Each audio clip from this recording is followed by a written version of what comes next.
From it started with a mix to hell in a hand job, it's Weeping Dipshits, the utterly unauthorized, completely comprehensive, exhaustive, and exhausting fan podcast for Los Campesinos, still the UK's only emo band. Travis, how's that Hello. beer? This is it's 0.8 ounces short, so it's already disappointing. It is. Because Your usually, Stella. yeah, because they removed specifically the first 0.8 ounce of it. Mm-hmm. The best part. The best part. The topper, as they I'm call not it. getting a full-bodied experience from this Stella, which is not a full-body beer. But anyways, That's where all the flavor is, so it's pretty disappointing, gotta say. gotta say that these beer brewers are trying to, be so cheap that they're ruining everyone's experience. Well, I've got my traditional red stripe, which is also 0.8 ounces short, so I'm gonna be Yeah, screwed here. this the best is part. yeah, just pure profiteering. Yeah, God love it. It's certainly related to all hell, wouldn't you say? Yes, Profiteering and corporate capitalism, greed corporate greed. They want to save the best 0.8 ounces for themselves, skimming off the top, skimming those pennies, skimming foam, those skimming foam pennies. the head of the beer. Oh, that's true. Getting the best part off the The head of the beer and the head on the backside of the coin. Sounds like I just wrote a Los Campesinos, idea. It's not quite a lyric yet. Well, you still owe the users that Los Campesinos Yeah, song, that's going Travis. in it. We were just talking about that. I'm writing it down, but I don't have a pen. Give me your pen. Here's my I'll pen. give it back right now. Yeah, we'll see about that. Okay, head of beer, head of penny. Pence. Ooh. And the foam coming off with Pence, the 0.8 I'm not talking ounces. Mike. I mean, honestly, this is kind of a great Los Campesinos topic that you're picking, like them stealing the little fractions of alcohol. Yes. Like that's why I said the really- beer thing we're is hitting good. this all. That could be a good start to this song. I know.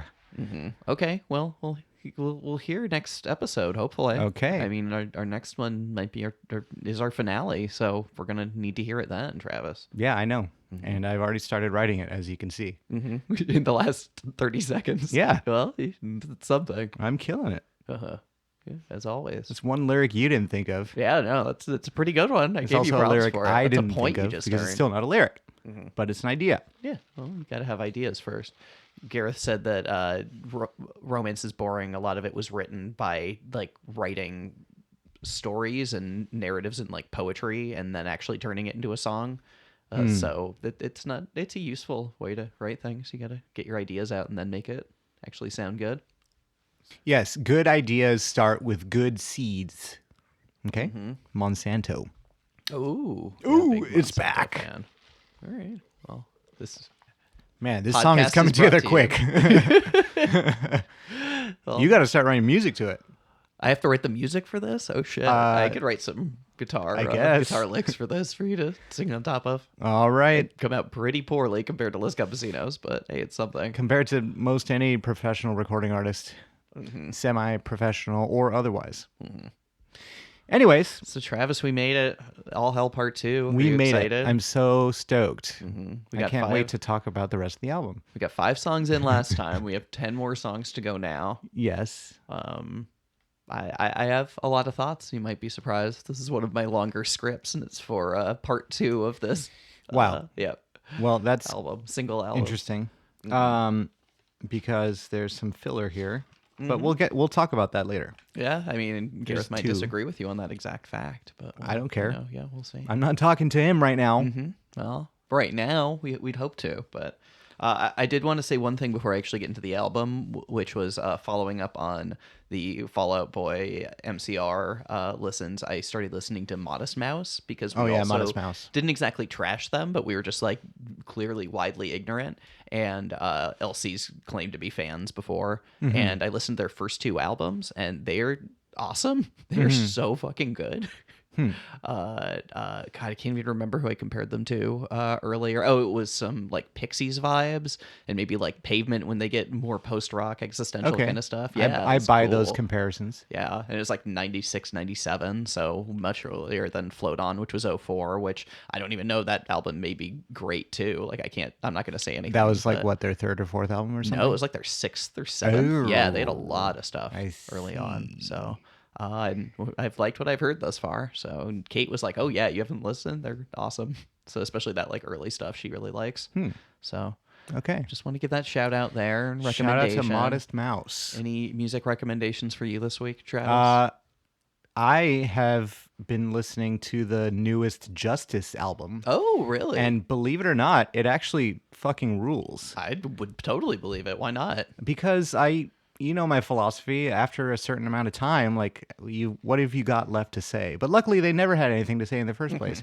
It's because they're dance, disco, electronic vibes, so you don't really need a strong message exactly. Yeah, for sure. And the album is really good. And actually, the first song of the album has been stuck in my head for like 2 weeks. It's made this process harder listening to this Wonderful album. this other album. On top of, No, simply because, yeah, that is stuck in my head so hard right now.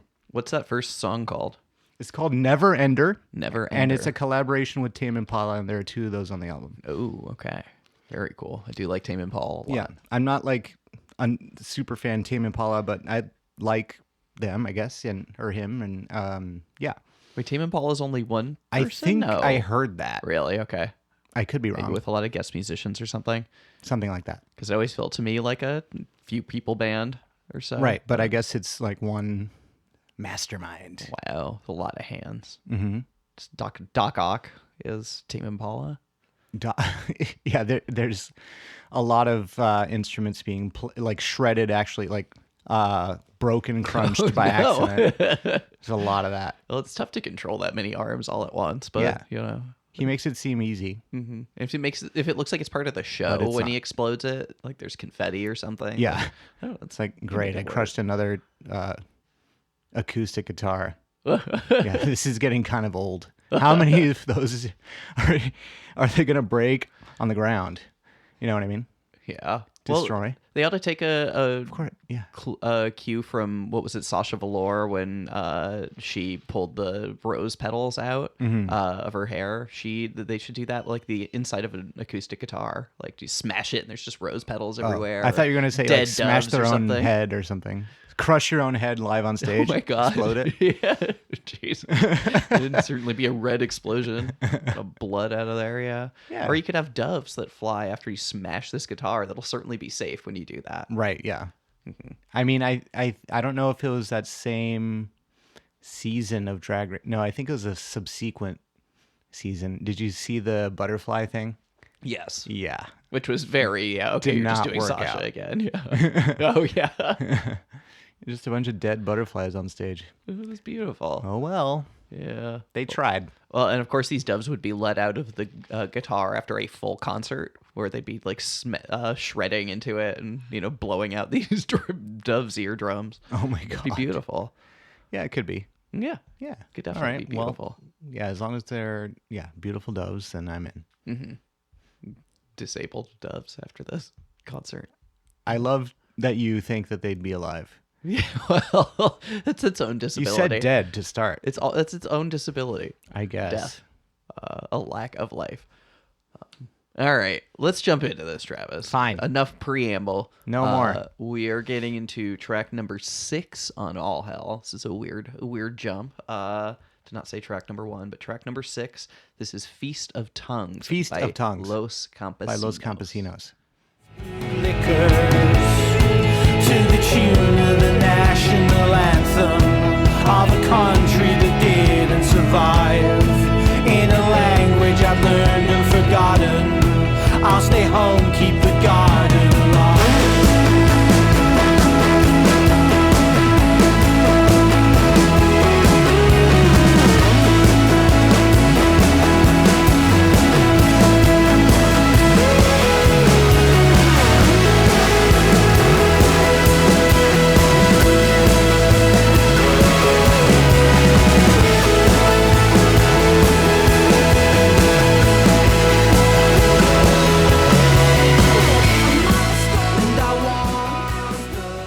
Feast of Tongues. Feast of Tongues. This is a song. Certainly There's a is. few lyrics in here that I wrote down. He wants to win the trust of any animal, or wants the trust of any animal, something like that. I want the trust of every animal. Yeah. And also just the title of the song itself, the Feast on the Tongues of the Last Bootlickers. I thought those lines were nice. So you can have a point for those. Okay, nice.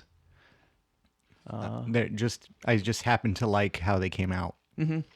No, I think they come out beautifully. I think it's a really nice assemblage of words. I struggled a little bit with the obvious metaphor, with what the obvious metaphor for the like trust of every animal kind of thing is. I think it is just a genuine, like, earnest, sincere statement. Yeah. It seemed like he wants to be Snow White kind of thing. Yeah, fair enough. He's sick of all these horrible humans that he's describing throughout this entire discography. Yeah, frolic in the forest. And, play with the sparrows and the doves. And the dead magpies. doves. And the magpies. They live in the forest, maybe? Yeah, they do. Definitely. Sure. So those are some lyrics that I liked. The song builds well.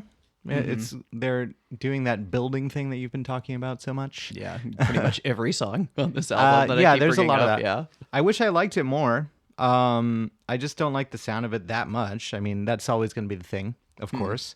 Maybe get rid of some of those oohs.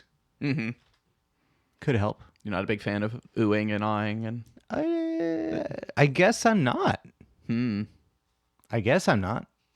I'm sure I've heard it in some songs that I didn't mind it or liked it more. Or, I don't know.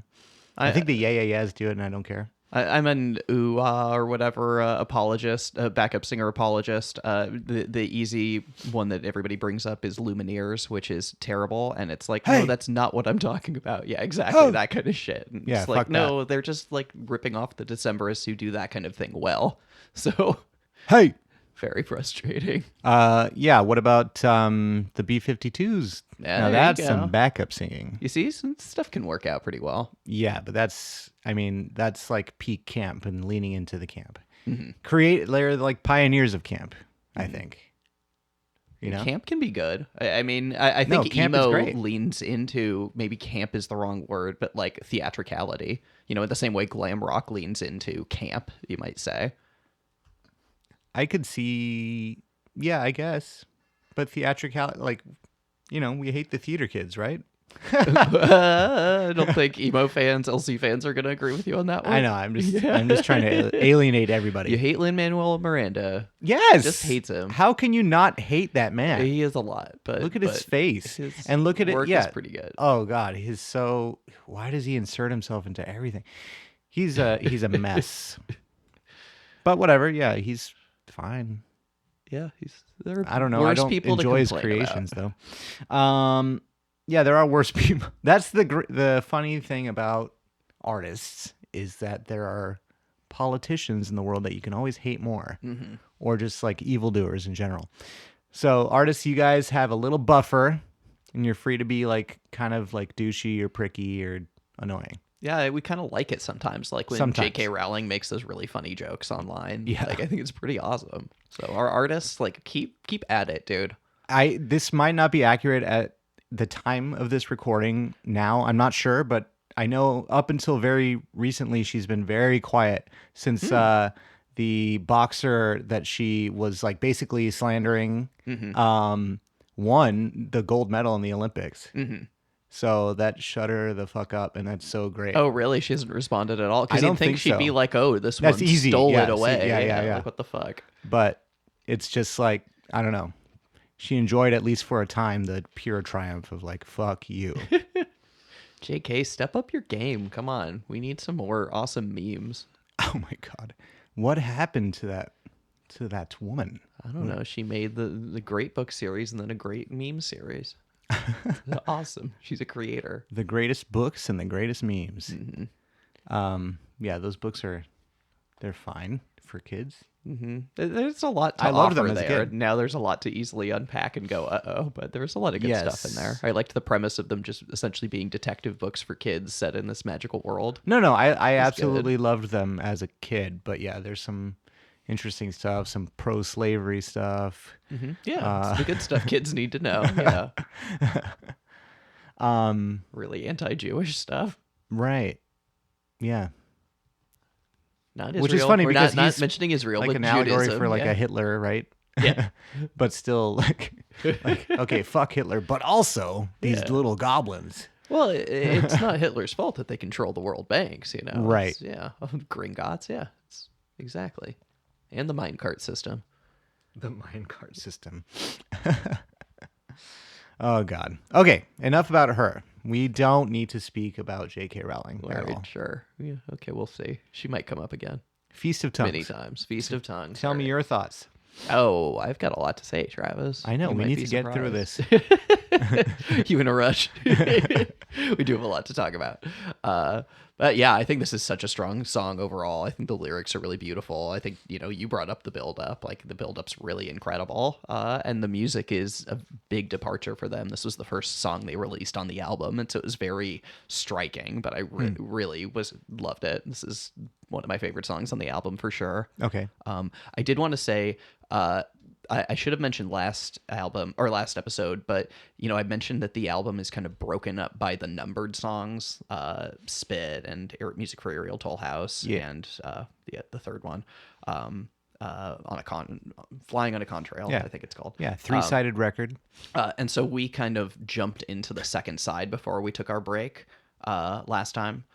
Because we did the fourth and then the fifth song. But so I wanted to say that this stretch of songs, 5, 6, 7, and then, 8's the break off point, but let's just say 5, 6, and 7, are probably the strongest songs on the album overall. I think this is really like the power slot of everything, and almost the most approachable, awesome songs in a way. I think by the next section of songs we get a little more emo and depressed, which is cool in Los Campesinos, but a little different. But I think this stretch of these three songs is probably the best stretch on the album. 5, 6, 7. Yeah, so Long Throws, Feast of Tongues, and Order of the Seasons. But this song's just all about like imminent doom, which is never a surprise with Los Campesinos, but specifically about like climate, or there's a lot of climate stuff in here, and then the solace together. So there's this awesome thing that they've been doing, especially in this album, in a few songs we've already mentioned, but where the first and second verses play on each other. So Love Lies Bleeding in Dead Bouquet. He's just creating this like metaphor of love being in a bouquet itself, and bleeding out and slowly dying, dripping away years, and wilting very flowers. obvious. Yeah, nothing new here. But Travis, do you know what he comes back with? Love Lies Bleeding's a sobriquet. Nickname. Like a nickname. Travis, do you know what Love Lies Bleeding is a nickname for? No. Love Lies Bleeding is a nickname or a sobriquet for the flower amaranth. So when he says Love Lies Bleeding in Dead Bouquet, he's both describing the obvious metaphor of love is just literally in this dead bouquet, but he's also describing a literal flower. He's describing amaranth. It is such a strong use of pun. It's almost not even a pun. He's both literally saying this thing and then like literally saying this thing. Well, let's say strong rhyme. A rhyme? Yeah, Sobriquet and bouquet. Well, for sure. But he's also saying like, it's love and it's also amaranth, and the term Love Lies Bleeding is a sobriquet for amaranth and in a sense for love. I think this beautiful little construct that he created in just a couple words. I don't buy it. You don't buy it. This is one of the strongest points of the album. I'm shocked you don't buy it. What do you mean? You're telling me that, okay, Love Lies Bleeding in Dead Bouquet. Okay, great. Got it. Mm-hmm. Okay, now you're telling me Love Lies Bleeding is a sobriquet for a kind of flower. A kind of flower that is in this dead bouquet. So while you've been imagining literally just love in the bouquet, like there's actually literally a flower called Love Lies Bleeding, which is symbolic for his like love that's dripping and dying away. But why is that particular flower? What does that particular flower change the nature of the bouquet other than happening to be the, it having the nickname Love Lies Bleeding. I mean, that's the pun of it. I don't know. It's just that. Yes. You're looking too much into it. I'm not looking at all too much into it. He's literally like, that's what he's saying. This is so clear. I don't understand this. Users trash. Okay, Travis. if it's Get clear, on the then Reddit. then what's interesting? I don't That's understand what's interesting here. It's fascinating wordplay. I just don't think you take a strong interest in wordplay. That is such good wordplay. It's good wordplay, I guess. Yeah, Well, there you go. It's good Point wordplay, to sure. Alex. It's fucking great. I didn't give you a wordplay. point for it. And he's discussing. It's just how that's what his I'm saying. love It's a great rhyme. dies You with figured out a good rhyme. Rhyme is that's killing me. Rhyme is such a minor part of it. Sobriquet. No, bouquet. that's the It's a thing that beautiful makes it. rhyme. Okay. If it didn't rhyme, he wouldn't be able to use it. well, sure, but there's other ways to. He constructed into an that. excellent rhyme. It's beautiful. A It's layered beautiful rhyme. turn. This I am users. Please trash Travis. I'll get him back on the Reddit. No. Yeah. Or, I mean, yeah, you trash me all you want, but Yeah. you guys are wrong. It's not true. I'm getting all the points here. It's well constructed. I have but it stolen doesn't, a point.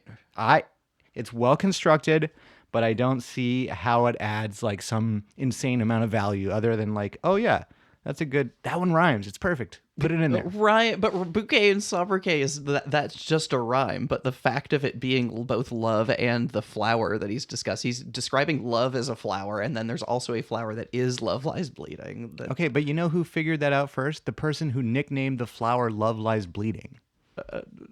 I don't understand that. What do you mean? I don't know. I'm confused now by your point.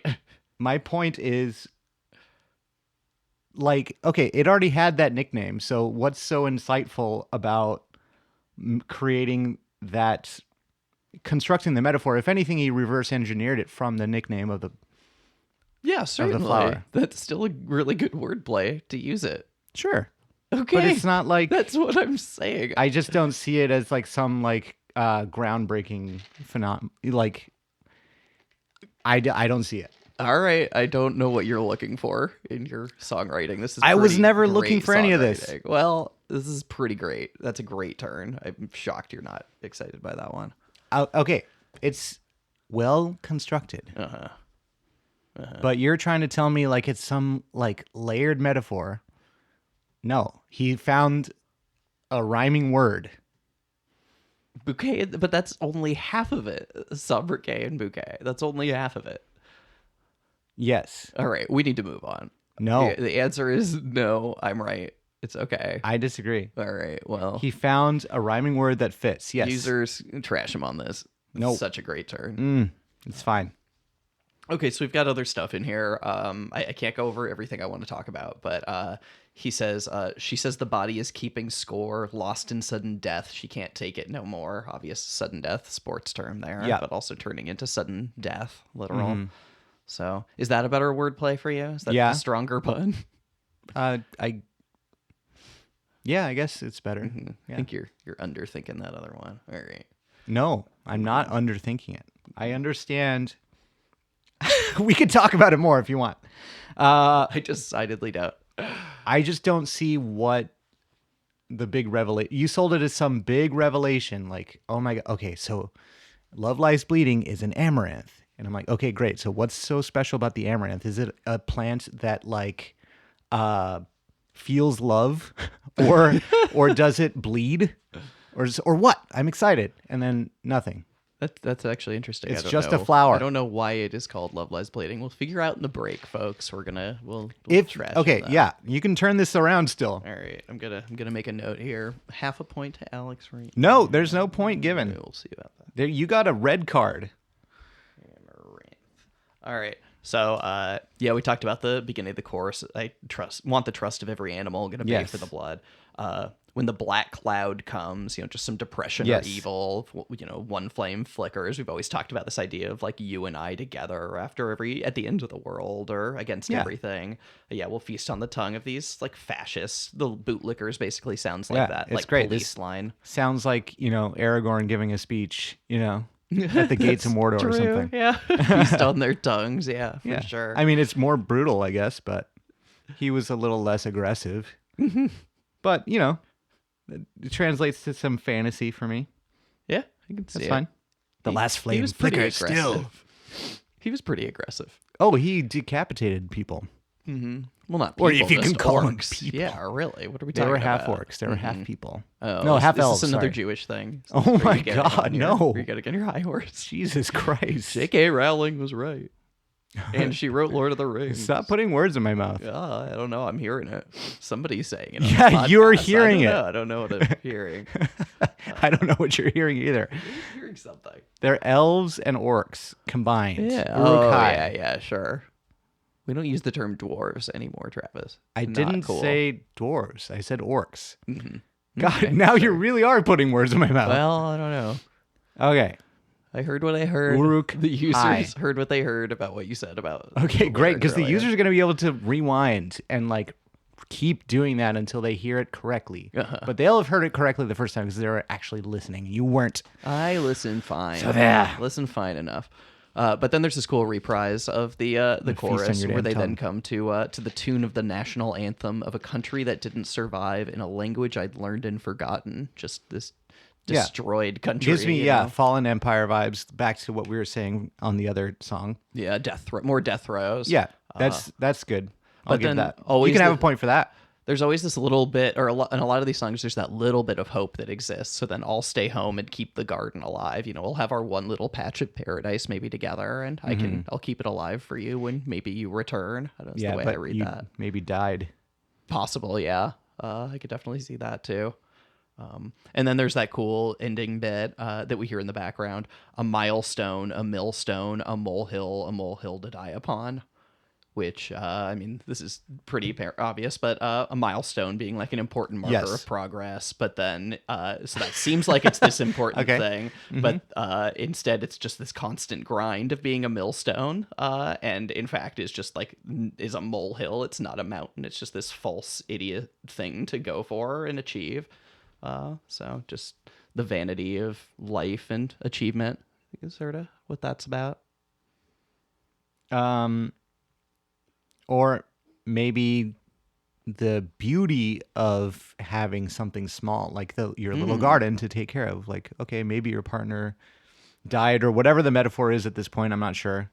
Earlier she died or, lost in sudden death or whatever. But the point is, yeah. So, the beauty of keeping your little garden alive.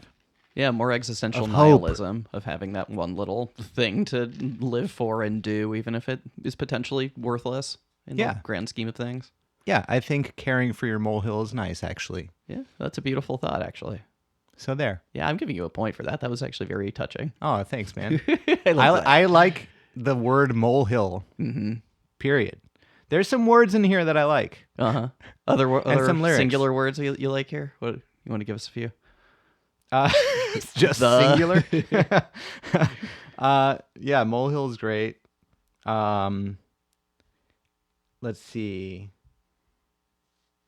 No, that's it. No. Oh, bootlickers is good, but I already mentioned that. Yeah.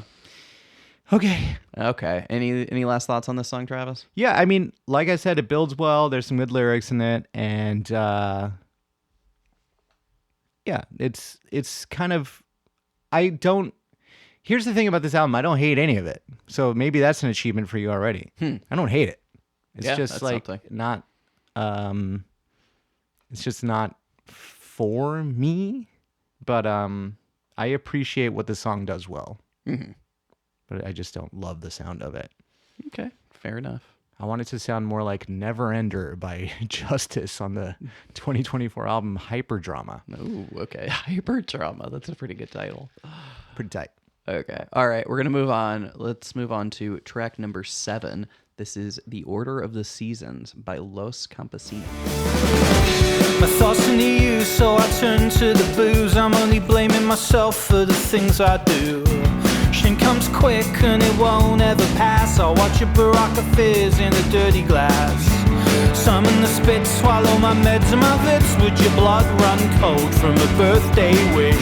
You leave, you're powerless, a cream getting sour plus my sweet words are curdling. I look above me, there's a good cloud, a grand piano fraying road. When the halo slips sweeping, instead give us this day.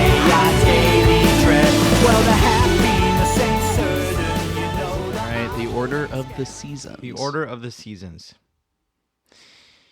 What you got for me? You go first this time. What? No. You Okay, go fine. first. I always Okay, want to hear what you have to say. I always Fine. just have a lot of annoying facts and talk over you for about 20 minutes. So this says here, words that I wrote. Sorry, but this is a generic LC song. All the same themes: booze, heartache, depression, religious overtones, depressing pun, headed for a fall, and soccer stuff. Right? What did I write? There's some soccer line here. Sorry, football. When the high... I can't read my own writing. The high high. line? It's been many years since I played a high line. High line, which yeah. is like So that's aggressive football. right. Okay, great. So, unpack that. Please. My jaw hit the floor on that one. This is very likely my favorite song on the album. I oops. love this song. My note is, and this is from the first time I listened to it. That makes sense because it's got everything that they do all the time. Yeah, fair. Well, I also, this is an interesting question because I said on the first time I listened, this is what I expected from LC at this age, pre-album, before hearing any of these songs. Okay. Which maybe to your point means it's less mature than a lot of the other stuff, that it is much more like what they have done before and haven't moved on from. I think this sounds a lot more like Six Scenes, maybe in that regard, but I love the sound of Six Scenes. That's my favorite sound. So, like, I think this song's incredible. I think especially those limited strings that they bring in, and we heard it on the sample that I had here. I think that elevates this song so much more than what it could have been. I don't think it has the 16 sound. The 16 sound. Well, it's not as crunchy for sure. Nothing's as crunchy. No crunch. As that. There's No one song crunch. with a lot of crunch, but no this is not granola. it. No granola. Maybe some oats. Overnight oats, though. Oh, yeah, overnight because they're sloppy and slushy. They're gross. I make those for Kate. You don't like those? I make those for Kate. They're gross. Yeah, they're fine. It's just oats. I don't like oats. Oh, okay. That's fine. So, yeah, that's what I have to say. Yeah, come on. Headed for a fall. It's a little. That one's a little goofy. That's like the headlining one, and it's like, come on. I could have and should have. I wish I had written it before. I should have worked on my song and then seen how much overlap there would have been between my fake LC song and this album. You had your chance. No, I didn't think of that. Damn it. That's true, actually. What? Imagine if I had written that lyric and then later on it appeared on your fucking. Oh, I'm pissed. That one's a little corny for sure. I mean, I think it just sets up a really good scream line of fall. I think that sounds really awesome. But no, I just think there's so much strong stuff on here. Yeah, of course, it's a lot of the same material that they go over before, although those themes always exist in their lives and in the real world, they're only getting worse. And they're aging, which is the newest real interesting new thing that they're getting into, like this level of aging that has changed. But I definitely hear you. It's the same stuff, but I feel like that's so hard for most artists to sing about other things on a deeper level. I guess what else there is to sing about in a way. Like he'd have to come from a different angle of being, I don't know, happy. Like, good luck. Yeah, there's no more of that you, me dancing kind of stuff, that works for me. Like I said, I don't hate this album. That I don't like that other song, obviously, but yeah, there isn't that anywhere here. There's like any joy here is bittersweet. Yeah, that's always the case. Mortal joy so close to heaven. Almost always the case. Sometimes, like on that other song that I shall not name again, that was closer to pure joy, or at least like spitting in the face of anything to the contrary. Like, yeah, why can't I be happy or whatever? You know, that attitude. But nope, there's no more of that anymore. Not at this age. There's no more joy to be had. Only mortal joy. Yeah, joy's kind of played out now, I think. It's 2024. I'm not sure if anyone's having fun. Anybody? We're having fun. We're stuck in our room together. Bin bag blackout. Stuck in our room together. Yeah. We've been recording for like 8 days straight, guys. That could be conceivable. We're coming up on 30 hours of this podcast, so I can see that. Just stuck in here. Do one of those annoying Twitch marathons. Oh my God. Podcasting for 24 hours. Oh God. He's so boring. It would be This bad. show's boring enough. No, it's simply not possible. Yeah, it's possible. We could do it. Kate could feed us through a little hole in the door. You need more people on the podcast because we simply couldn't keep up. Like conversation, like unless the podcast, it's okay for it to have a lot of dead space. What's the allowance on dead space on the or dead air? I mean, on a 24-hour podcast-a-thon. Like, where does Guinness World Records cut up? Like, nope, technically you weren't podcasting. You guys were both asleep. You were recording, sure. Yeah, I don't know, because a lot of those Twitch streams are like, yeah, I'm going to stream for 30 days straight, and you'll watch me sleep for half the time. Right. Okay, great. Who cares? No, you need to have a system set up where there's nonstop content. Everyone wants that. Well, Comedy Bang Bang for their 10th anniversary did like a 10-hour episode, but yeah, there was a constant stream of people in and out, and I'm sure they took big breaks in between and ate and stuff, because that would have just been kind of miserable. I love that that's what people think that other people want, is just like, yeah, can I have this, but like, can I have it eat up my entire day? Honestly, I loved that 10-hour episode. Oh so my I don't know, God. it depends on who you are, man. There are people who listen to us. Like, seriously. Oh my people God. love this shit. People Are you listening right now? Yeah. You, if you're the user listening, right call now, are you in. listening? Call into our number. I can't believe Weeping you Dipshits. exist. Oh my God. I wish we could have someone call in and we could have like a Roz, a producer. Yeah, it would be great. Okay. Well, we should set that up. This podcast needs a Roz. Someone we can refer to who never actually appeared, or maybe she did appear on the Frasier show. I don't remember, but I don't remember now. I haven't seen it in so long. yeah, it's been forever. But the point is, we need a Roz. Bad. Rob Campesinos, known as a Frasier fan, by the way. Well, that's pretty close to Roz. So if we're gonna have to settle for that, then that's fine. That'd be great if we had Rob Campesinos as our producer, but never comes on the show, never discusses anything. No, Here's but- a quote from Rob. He doesn't follow up on it. Some notes, yeah. Okay. So what else you got for me? Yeah, so I mean, I feel like the guitar also has like a lot of K-rock vibes to it, like 2003 kind of. I don't know how to describe it. K-rock is a local rock station. I know. in I think I LA. said that on the last episode. Yeah, we brought it up before, but Fucking yeah, A. like 2003 era kind of rock maybe. Yeah, you're just talking Early. about mainstream rock music at that time. Well, and also the fact that they're like our solos in this whole album. They like they have a lot of solos, which I really appreciate. And I have a good quote about that later, but I'll save that for later. Okay. But yeah, I mean, this song's just all about being sad and alone and missing this specific girl, and also, of course, doom, because that's in every single song. But you know, as I've mentioned, there are these really awesome turns at the beginning of these verses that this song does as well. Like the first verse is, I turn to the booze and my thoughts turn to you, but I'm not blaming the drink for the things I do. Which then becomes, my thoughts turn to you, so I turn to the booze. I'm only blaming myself for the things I do. So like really this chicken and egging of like, well, I'm drinking so it makes me depressed and I think about you, or I'm thinking about you so I'm depressed so I drink. Like just this alcoholic bullshit cyclical thought. Well, it's mature at least to admit that when you're doing irresponsible things when you're drunk, it's still you. Mm-hmm. So that's good. He definitely is Fess always up. willing to admit the his faults. That's certainly a Gareth strong suit, I feel like. See a lot of that. And yeah, especially in this, it's not blaming the drink and then goes to, I'm only blaming myself. So he's very clear about it. Yes. Also a cute line after one of these, shame comes quick and it won't ever pass. I watch a Baraka fizz in a dirty glass. A Baraka is like a vitamin pill. So like for post hangover. So just talking about more hangover stuff. Baraka. Baraka. It's also a Mortal Kombat character. Okay, I knew the name sounded familiar in It's a not context spelled the like same that. way, but Is he the dude with like the crazy orange hair, like the green dude? Is that who I'm thinking of? no, he is. He may be orangish though himself, and he has like, I want to say, swords for arms, Oh, okay. for like forearms, Pretty standard fare. something like that. Oh god, that's frightening. I These know. games. How can he love? My touch. Boy. Well, if you guys have any ideas, users, on how Baraka might find love, he's got to find another. I mean, someone he can connect to with his feet. There's somebody he can like stab a bunch. Yeah, that also It works. wouldn't be yes. a problem if he cut them. Prometheus.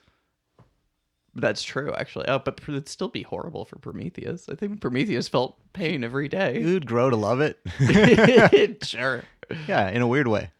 Yeah, I mean, if you love your liver being eaten out every day, I feel like the birds would get bored of it. Be like, why are we here? Eating out. Eating out. Eaten yeah. or eating out? Which way are they doing it? Cunnilingus? Bird cunnilingus, but on the liver, yeah. Ugh, gross. Does not seem Well, pleasurable. you probably couldn't feel it. They would have to eat through the stomach to get, your belly to get through to the liver. So that part might suck. But then eventually maybe the liver licking or whatever it might be. Do birds have tongues? I can't remember. I want to say they do. Yeah, they that do. feels right. 'Cause, Yeah. they sing and they need tongues for that. Great. La, la, la. La. All right. All right, moving on. Moving on so from your favorite song. A matching tattoo. So we were talking about missing this girl. A matching tattoo with a girl you don't see. So he's clearly thinking about her.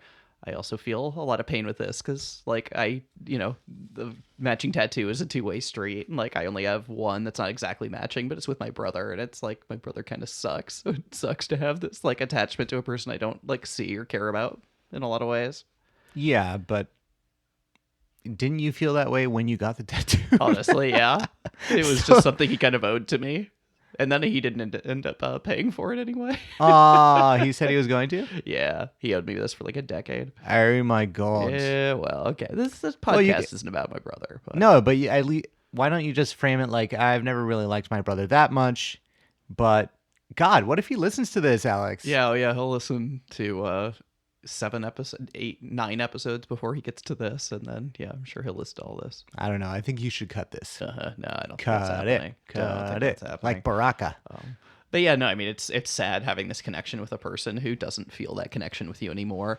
And he says, so matching tattoo with a girl you don't see, your best friends who you think of as enemies. So just this extending this idea of these people that aren't, in your life. Then he goes on to with mine at the bar. So with my best friend at the bar. So now suddenly we've moved to the bar, where he's sitting with his friend, boring on about XG. So here's more football talk. XG is a football stat for expected goals. Got it. So he's sitting here at the bar, thinking about this girl that he misses, who he has a matching tattoo with, and while his friend goes on about football stats, just kind of boring stuff. Sorry, I'm not sure if I said it. Expected gols. Yeah, you did. You said it. Okay, you said it. Yeah, God, stats in sports are the most boring, and I follow baseball and I do track those things for baseball. And when you take a second to think about what you're talking about, it's just so stupid. Yeah, God that's damn. really. This is what we're expecting this guy to do with the bat and the ball. It's not going to be accurate, but here's a rough idea. The analytics can be very interesting. In another life, I desperately wanted to be the general manager for the Los Angeles Dodgers, which means you're the guy who buys and sells and trades the players and makes those decisions based on analytics. But now when I watch something like Hard Knocks is this football reality series where they're following a team through the season, and they just did one where it was just the front office in the off season, and so the front office was making all these decisions, and here's this room of over a dozen people who are all hired to be looking at these numbers and tape. And it's this is so useless. Y'all could be doing something worthwhile for the world.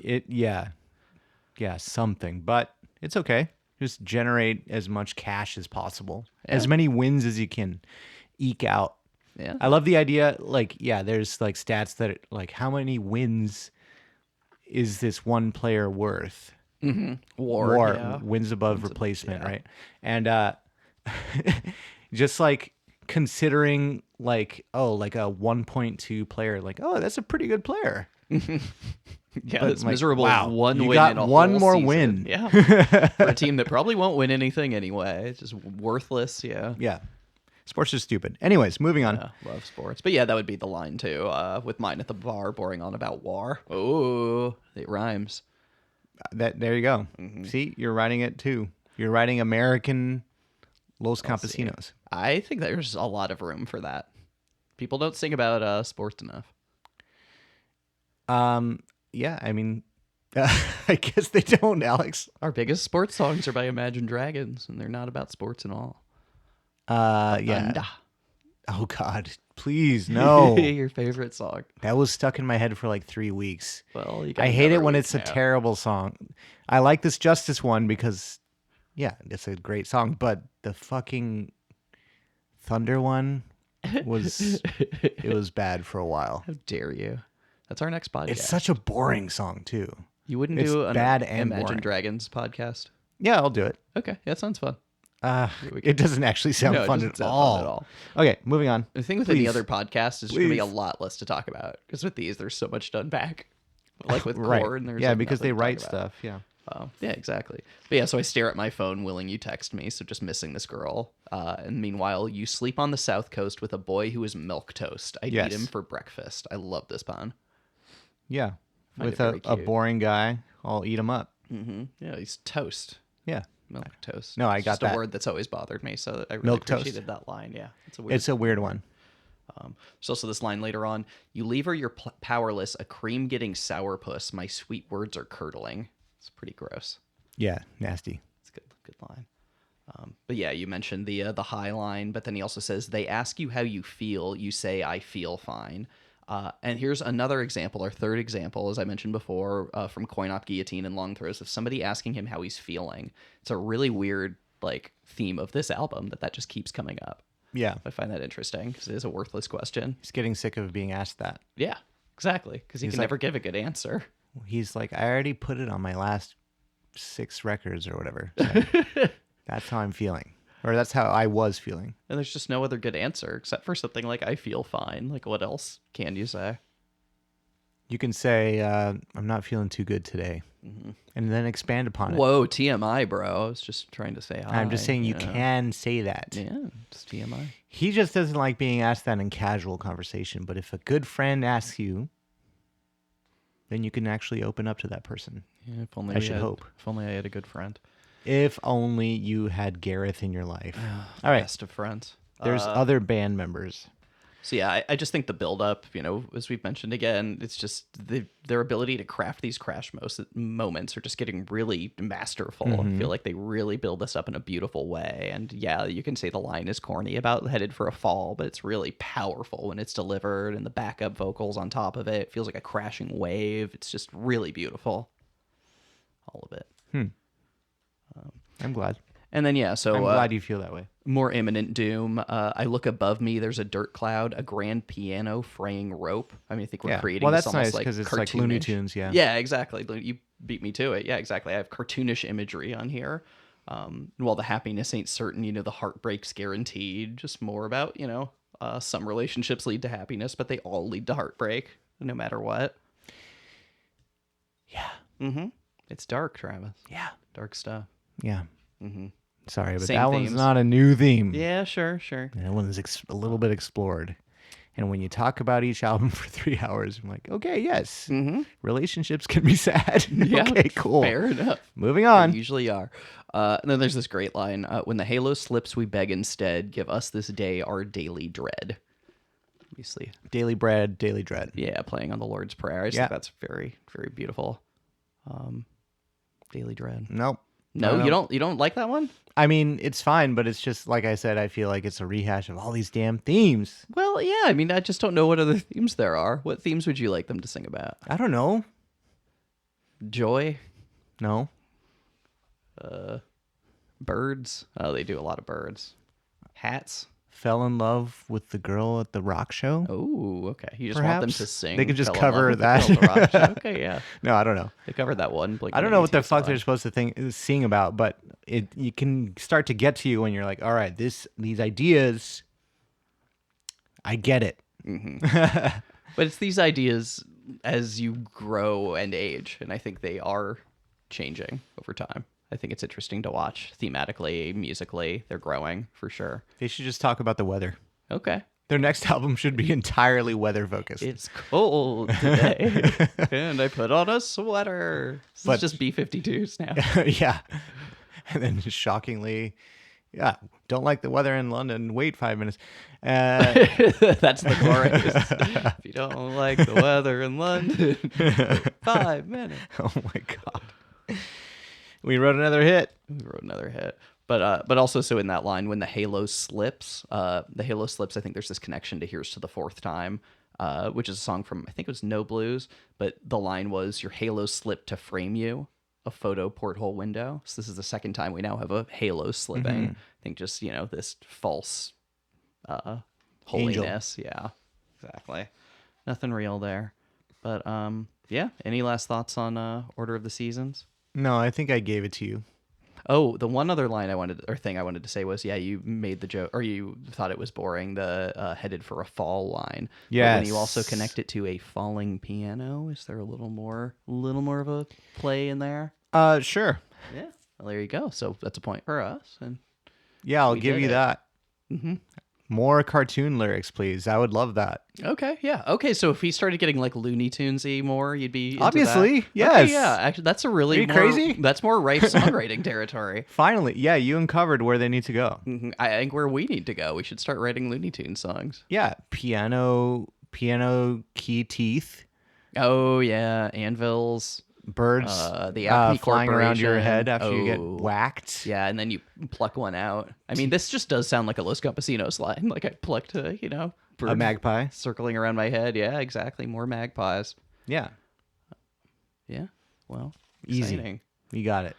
All right. Well, any last thoughts on Order of the Season? You already asked me No. All right. Well, Doom's in it. All right. We're moving on to track number 8. This is number 2, Music for the Aerial Toll House. Yeah, skip. You fucker.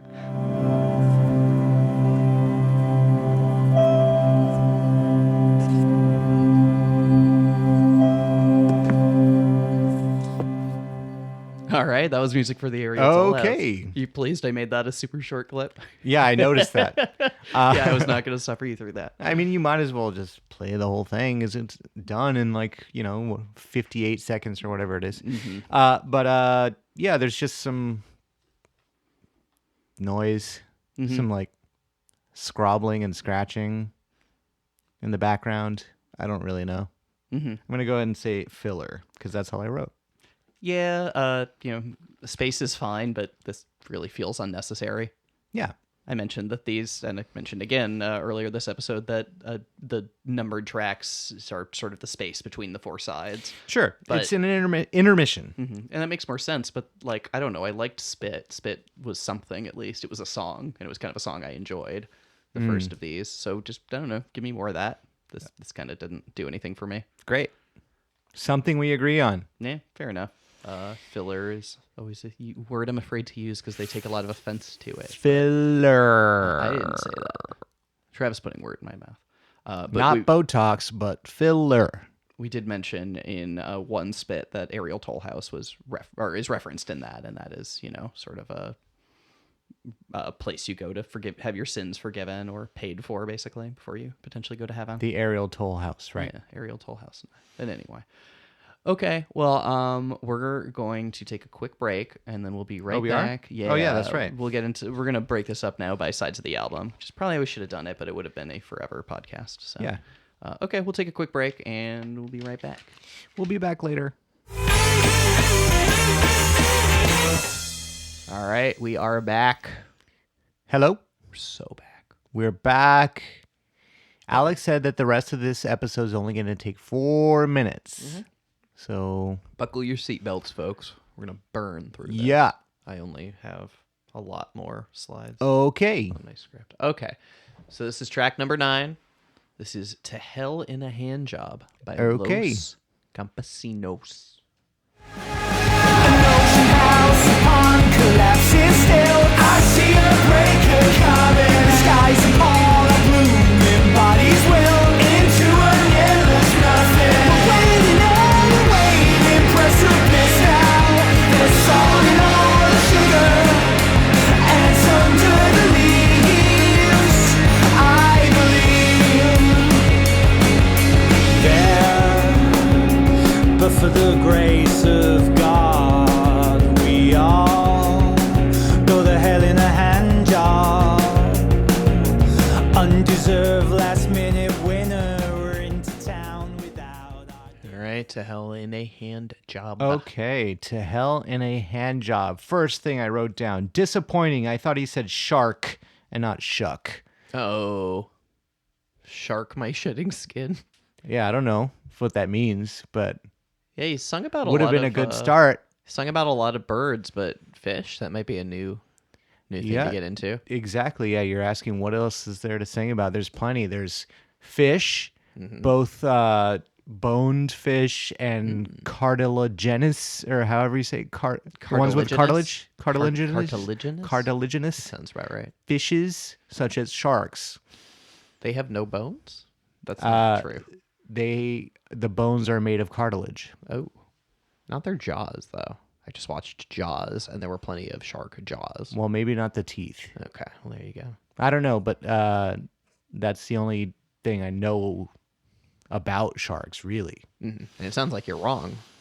I'm right. So you don't know any. So when you write your LC song about sharks and beer and the capitalists, okay, What? You'll have to actually get some facts about No, sharks. I've already got it. They're Okay. cartilaginous. Okay. Well, that word should make an entrance. I think you should make a note about Cartilaginous for your song. I'm handing Travis a pen right now. This is important. Yep. If that doesn't come up, we're going to be very disappointed. I have no idea how to spell it. I'd love to- Cartilage. How do you spell cartilage? CARTIL? Yeah. Maybe. Cartilage. Maybe it's LA. No. No, that doesn't make any sense. we're podcast. No, gold the here. A. Okay, cartilage. I mean, Innis is ENEOUS. I put I. Who cares? Yeah. Who cares? Anyways, moving on. God damn, we're boring. What else did I write down? Hell in a hand job. I wrote down all sperm goes to heaven, but all sperm goes to heaven. See, this is going to be for the next album. See, I'm good at this. All sperm goes to heaven. That's not a pun. You just put sperm instead of dogs. I didn't say it was a pun. It's just a thing. Did you Yeah. say is all sperm goes to heaven? I mean, We're all going to hell in a hand job, but all sperm goes to heaven. wouldn't Hayao Miyazaki agree with you after Boy in the Heron with those Yes. dead babies? Yes. Yeah, well, those are just sperm. Everyone was saying Yeah, those I were know, it's aborted just babies. cum, They're yeah. just, yeah, okay. Yeah, why did they have to be aborted? Yeah. Anyways, Should have just been jerked off. yeah, Okay, yeah, okay, that's something. not a problem. Okay, cool. It's got connections to Monty Python. Every sperm is sacred. There's a lot going on here. I'm cooking with gas. Sounds like. In fact, I'm cooking with charcoal. So your only real note thus far has been you're disappointed you didn't say the word shark. Yes, and I want to talk about the hell in the hand job thing. All sperm goes to heaven is nice. Okay. It's just an idea I had. Anyways, so what does hell in a hand job mean? Go ahead. I mean, I think it's just a play on hell in a handbasket. I don't think it's much of a deeper. Okay, great. Plot pun. So Yeah, he's what's just talking about we're so all what's going to wrong with hell. my lyric then? Your lyric didn't make any sense. But all sperm goes to heaven. Mm-hmm. Okay. And that, what does that imply? What is that a play Same on? question about the original lyric, Alex. Ooh, okay. Same question. Okay. If he's allowed to write shit like that, so am I. I mean, I think, yeah, this is just a bare level joke. So maybe, but all sperm, okay, whatever. How do you go to hell in a hand job? It doesn't even make a lick Well, how do you go of to sense. hell in a handbasket? I guess you're sitting in the handbasket. You're in and the then they send basket. you to hell. Okay. How do you go in a hand job?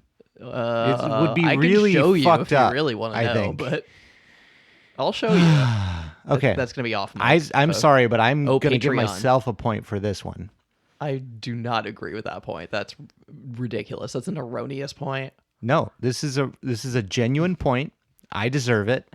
The point is that there is no point to the damn lyric in the first place, so I'm allowed to make a stupid joke to follow it up. No, there's no room for stupid jokes in this podcast, Travis. Really, Okay, this is a serious podcast. great. And so delete the entire podcast off the internet now. No, I just want to announce on a total non sequitur that we're going to be showing Travis how to going to hell at a hand job works on our Patreon, on our OnlyFans. So if anybody wants to Ooh. sign up for that, we're gonna figure that one out. Great. This is totally a free podcast unless you want me to show Travis about hell hand jobs. You're creating an OnlyFans account with one post, and the post is going to be a demonstration on how to get in a hand job. Yeah, I'll show you. Okay. And only one person gets to sign up for it. It's a very exclusive account. But a subscription costs $1 million. Yeah, exactly. Okay, This is easy. how we're going to make our money. Finally. Classic. Y'all are welcome. The classic get rich quick scheme.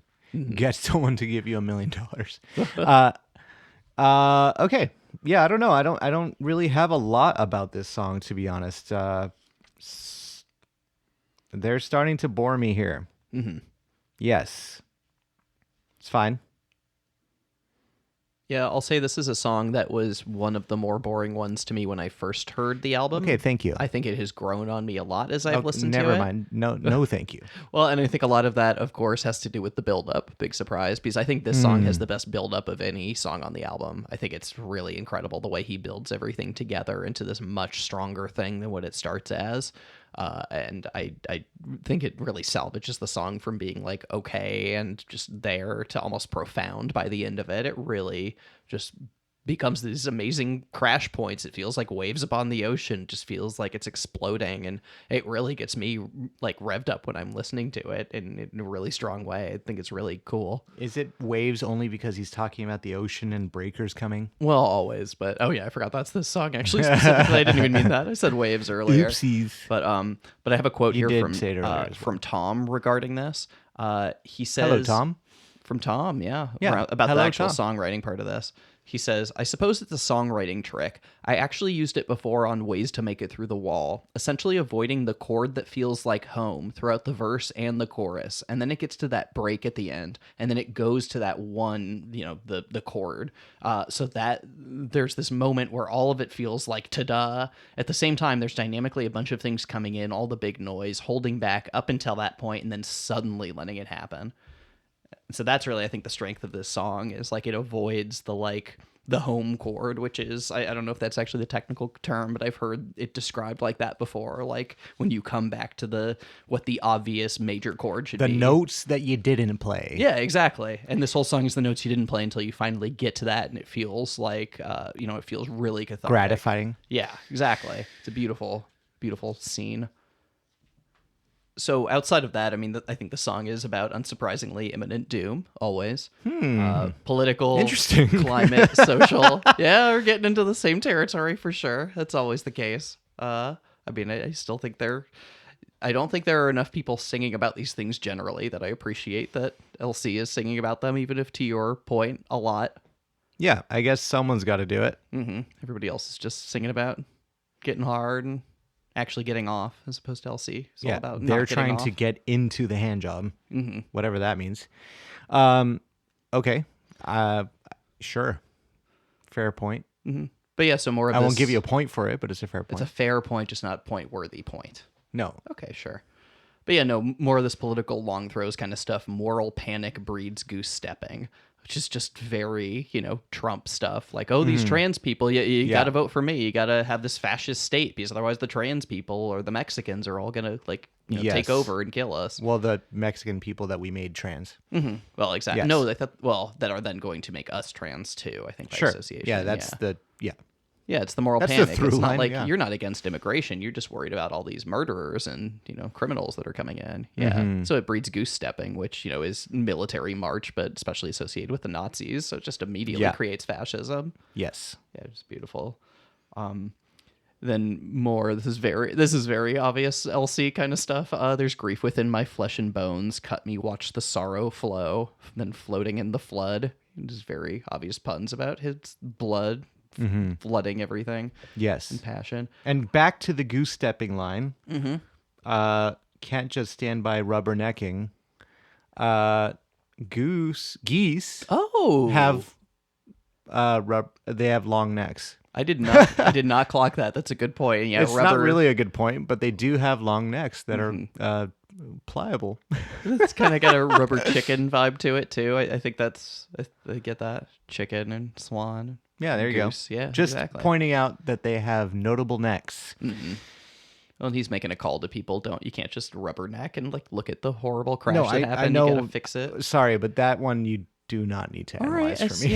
you brought it up, so I'm just bringing it up. That's fine. Yeah, no, fair. So Toilet Boys, what is that? This is actually a reference to Rob Campesinos when he was the musical artist, oh my gosh, that blew up on TikTok, whose name I now cannot remember. Solid gold men to toilet boys. So his name is Sparky Deathcap. Okay, yes, right. And yeah, he blew up. His song September blew up on TikTok. But this is Wake actually me up when September ends. exactly that song. It's stolen from him. But this is actually a reference to a Sparky Deathcap song. He has a song called Send It to Oslo. And Gareth confirmed that this is a reference. And the line is solid gold pennies to toilet tokens. You said you were broken. You said you were broken. So I don't know exactly the reference here. Toilet Boys is a band from like the 2000s. Okay. But outside of that, I did not really catch what this metaphor was supposed to mean. No, I don't know. Maybe it's just for the fun of it. I think it is. It's a reference to Sparky Great. Deathcap, and then they just brought up a band that they remember, and, I don't know. I cannot tell you what the deeper level of that is. Yeah, maybe they're pals. But I also love this. We're talking about doom, but also like kind of social doom and how everything is crashing around us socially. 1,000 memes I sent to you. Emoji reacted to. This is all we've got now. Just all these internet things is the only connection we actually have anymore. So everything is just falling apart, and that's it. We're in end times, people. Gotta love it. You got to go out there and hug your friend. Give Elon your money and hug him. Yes, you have to pay for X premium. Your 3D holograph model of Elon Musk. Just go give it a big hug. Like a waifu kind of pillow thing. Oh, I would like those. Oh, what are those called? Anime Elon Musk. There's a really good one of those with the Prince It's of all just called the Cosmos, body or the King pillow. of all Cosmos. No, there's a name. Whatever. It starts with a Waifu D. pillow. It's fine. Waifu pillow. Yeah. So insulting. What? It's a name. Everyone knows what those are. Sure. So anime Elon Musk, AI generated. Oh, smoking a blunt. Waifu pillow. Smoking, a joint on Joe Rogan's podcast. Oh, hell yeah. We got this. We're going to transition into a Joe Rogan-esque podcast so fast, you're not even going to notice. I'm just asking questions, man. Want to hear both sides. All right, so. But yeah, I thought that was beautiful. The memes and emojis being everything. That's just tragic and very pandemic adjacent to. Like, that's our only human connection. Maybe, I don't know. To me, it seems like a pretty basic observation, I guess, that Sure. everyone should be making. Well, sure, but nobody sings about these things, and that's the thing, Travis. It's good to get these things There's out. that point that doesn't get a point, but is still a point. I want to teach the world to scream at all of the above. Okay, There you go. great. They're aspiring to do so. So then we get into the climate portion here, especially the chorus. An ocean house upon collapsing stilts, a breaker coming. The skies appall, our blooming bodies wilt, an endless nothing. We're waiting at the waning precipice now. There's salt in all the sugar, ants under all the leaves. So yeah, just everything's literally crashing and dying around us. Yeah, and everything that seems good is bad. Yeah, everything that was promised to us is just destroyed. I'll give you a point for those lyrics. I like the salt, sugar, and ants under the leaves. Oh, okay. The ants under the leaves thing reminds me actually of, again, Mr. Boring, Mr. David Lynch. I mean, I'm boring for bringing it up, but the beginning of Blue Velvet, when the camera pans down to like the green grass that a guy standing in his lawn is like, he's like waving from his lawn or something, I want to say. And then the camera goes down into the grass and it's just like a horrifying nightmare. Yeah. So it just made me think of that. Yeah, Lich is so good at creating those scenes that I don't know have any deeper depth than just looking creepy, but they're very beautiful. No, I mean, that's an allegory for the whole movie. I mean, Yeah, sure. yeah, the movie's about suburban life and how there's like a creepy underbelly. Oh, that's certainly true. Yeah. I'll give you that. That's a point. It's 100%. It's 2 on the nose, if anything. All right. Well, Blue Velvet works because it's more on the nose than a lot of his stuff. Like It's a strong point of it, I think. what's the one that's a dream and his big one from like early 2000? Eraserhead? The With one. an M, I think. Wait, are you talking about the Laura Dern one? No, not Inland the crazy Empire? one. I love that. No, That's that my one's favorite weird. movie of his. Yeah. No, his biggest one. Crap. Mulholland Drive. Yeah, Mulholland Drive. Yeah, knew it Yeah. had an M in it. Okay. Yeah, we need 'Cause to that go one's a back and little- clear some of that dead space. That one's a little Jesus. silly. I haven't seen it since I was like 17, so I'd have to rewatch that Fair one. enough, but even at the time, I was like, "What's everyone talking about?" I love the vibe here, but like, it's fine. Yeah, I don't know. I do not have a relevant opinion to offer. Have to rewatch. And I love Blue Velvet. I think that's a really beautiful movie. Beautiful, maybe the wrong word, but No, it's beautiful. yeah, I agree. it's cool. But so also at the end of that, or at least maybe the second chorus on, after they're salting all the sugar ants under the leaf, he says, "I believe." And that's where the crux of this song comes in. He's talking about all this horrible stuff and it builds up and really crashes up. And he says, "I believe." And that's the crash point. And we go through like a guitar solo. And so that's like that little bit of hope, I feel like, is "I believe." And, Or he's saying, I think. yeah, sure. I think. Yeah, maybe. I believe these things are terrible. I think. That's it. That's the message of the song. Sure. I'm just kidding. But then we have the guitar solo, and then it crashes out again into this almost spoken word. It's so much calmer than the rest of the song. "There, but for the grace of God, we all go to hell in a hand job." So I think he's basically saying like all of that stuff I just described, we can escape maybe. So it's a continuation on like, I believe, like maybe there is some hope through all of this. Maybe we don't have to go to hell in a hand job or hell in a hand basket. I mean, I just think it's a funny play, and that's about it. I just don't like the association of sex and hell. What is? I just want to know. Yeah, I don't know. I don't buy the "hell in a hand job" title or lyric. Okay. No, I mean I don't. I think that one is fair. I don't think he's actually equating like the idea of like sex is like some moral thing. Like I don't. I think it's just a meaningless pun or whatever. So, what is that?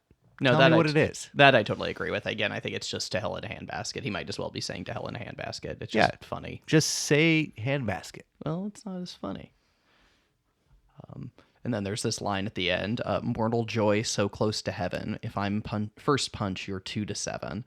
Mortal joy, I see being all we really have to hold on to in this world. That it's almost religiously divine. Like, so hold on to that. That's all we really have. I don't understand the punches 1 through 7 thing. No, I was hoping you were going to elaborate on that. No, I'd like to know. I found this song from around Elsie's era called like early 2010s called "The First Punch" by Pierce the Veil. I have no idea if that's a band of some, not even renowned, just knowledge. I don't know. Users, I'm asking you to tell us your thoughts. They're like, we'd like to know. Are they like a screamo band or something? That sounds about right. I mean, I don't know how to describe musical eras anymore. Who knows? Yeah. Okay, well, if someone can elaborate or illuminate us. Illumination, animation. Yes, that would be nice. Also, this sax at the end, I think, is kind of trippy. It's cool. It's an interesting change. If you remember, there's saxophone at the end. Yes. Yeah, sax is nice. Interesting change. Welcome addition. I'm not against sax. But you're against sax. I'm not against sax or sex. We'll see about that. All right. Any last thoughts on "To Hell in a Hand Job," Travis? Nope. No. Okay. Stop making me try to say more shit. I want you to people tell me want less shit. everything you feel. No, that is not true. Okay, we're moving on. This is track number 10 off of All Hell. This is "Clown Blood / Orpheus's Bobbing Head" by Los Campesinos. We are clowns again. Parasocial, puppet master, every sucker in between. Sacrificial, muppet pastor, to 1,000 needy teens. My voice moved Hades, so he extinguished the fire. I'm flaming when they proclaim the boys are iron. God knows why she's worrying about me.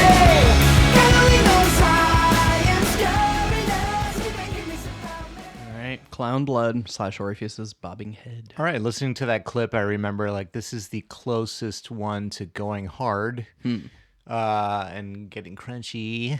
But still, the stuff we compare it to. I mean, they're just not like that.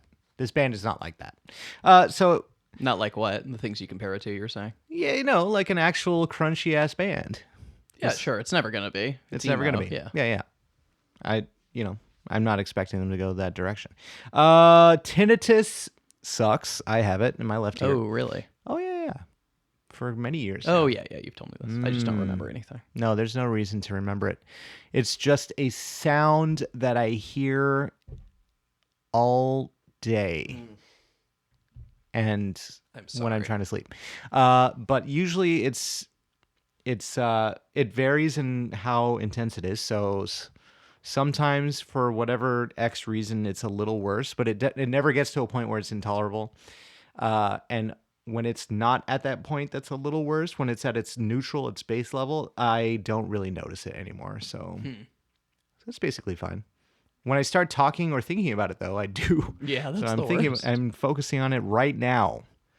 It's the worst to have those things, and yeah, the whole game is just not thinking about them. Yes, and I just lost the game, and so did you. Oh, yeah. Oh, I just lost the game again, too, Yes, actually. and check yeah. this out. Oh, don't and punch he me, looked. bro. Don't punch me. He looked at my saw upside it. down I was playing the okay game for sound. you. All right, thank you.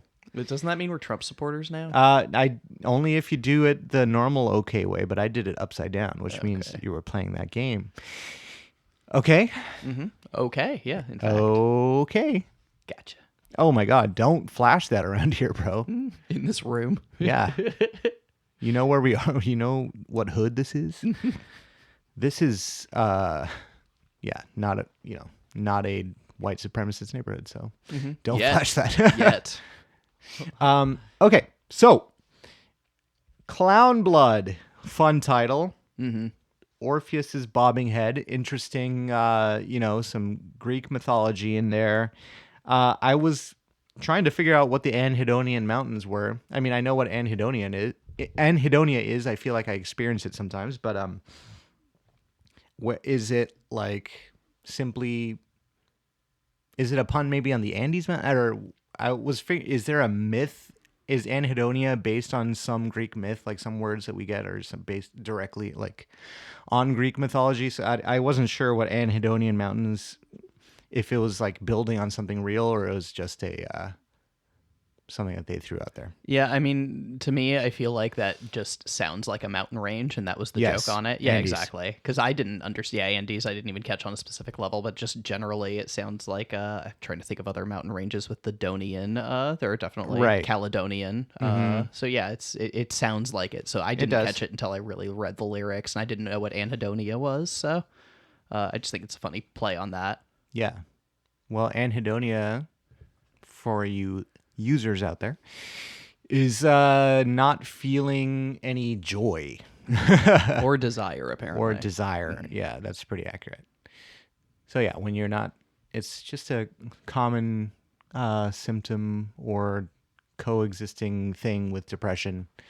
And it sucks when you're experiencing it. And I think that's all he's saying is like he's trying to climb that. overcome Anhedonia. Yeah. But yeah, that's it. It's Yeah. as simple as that.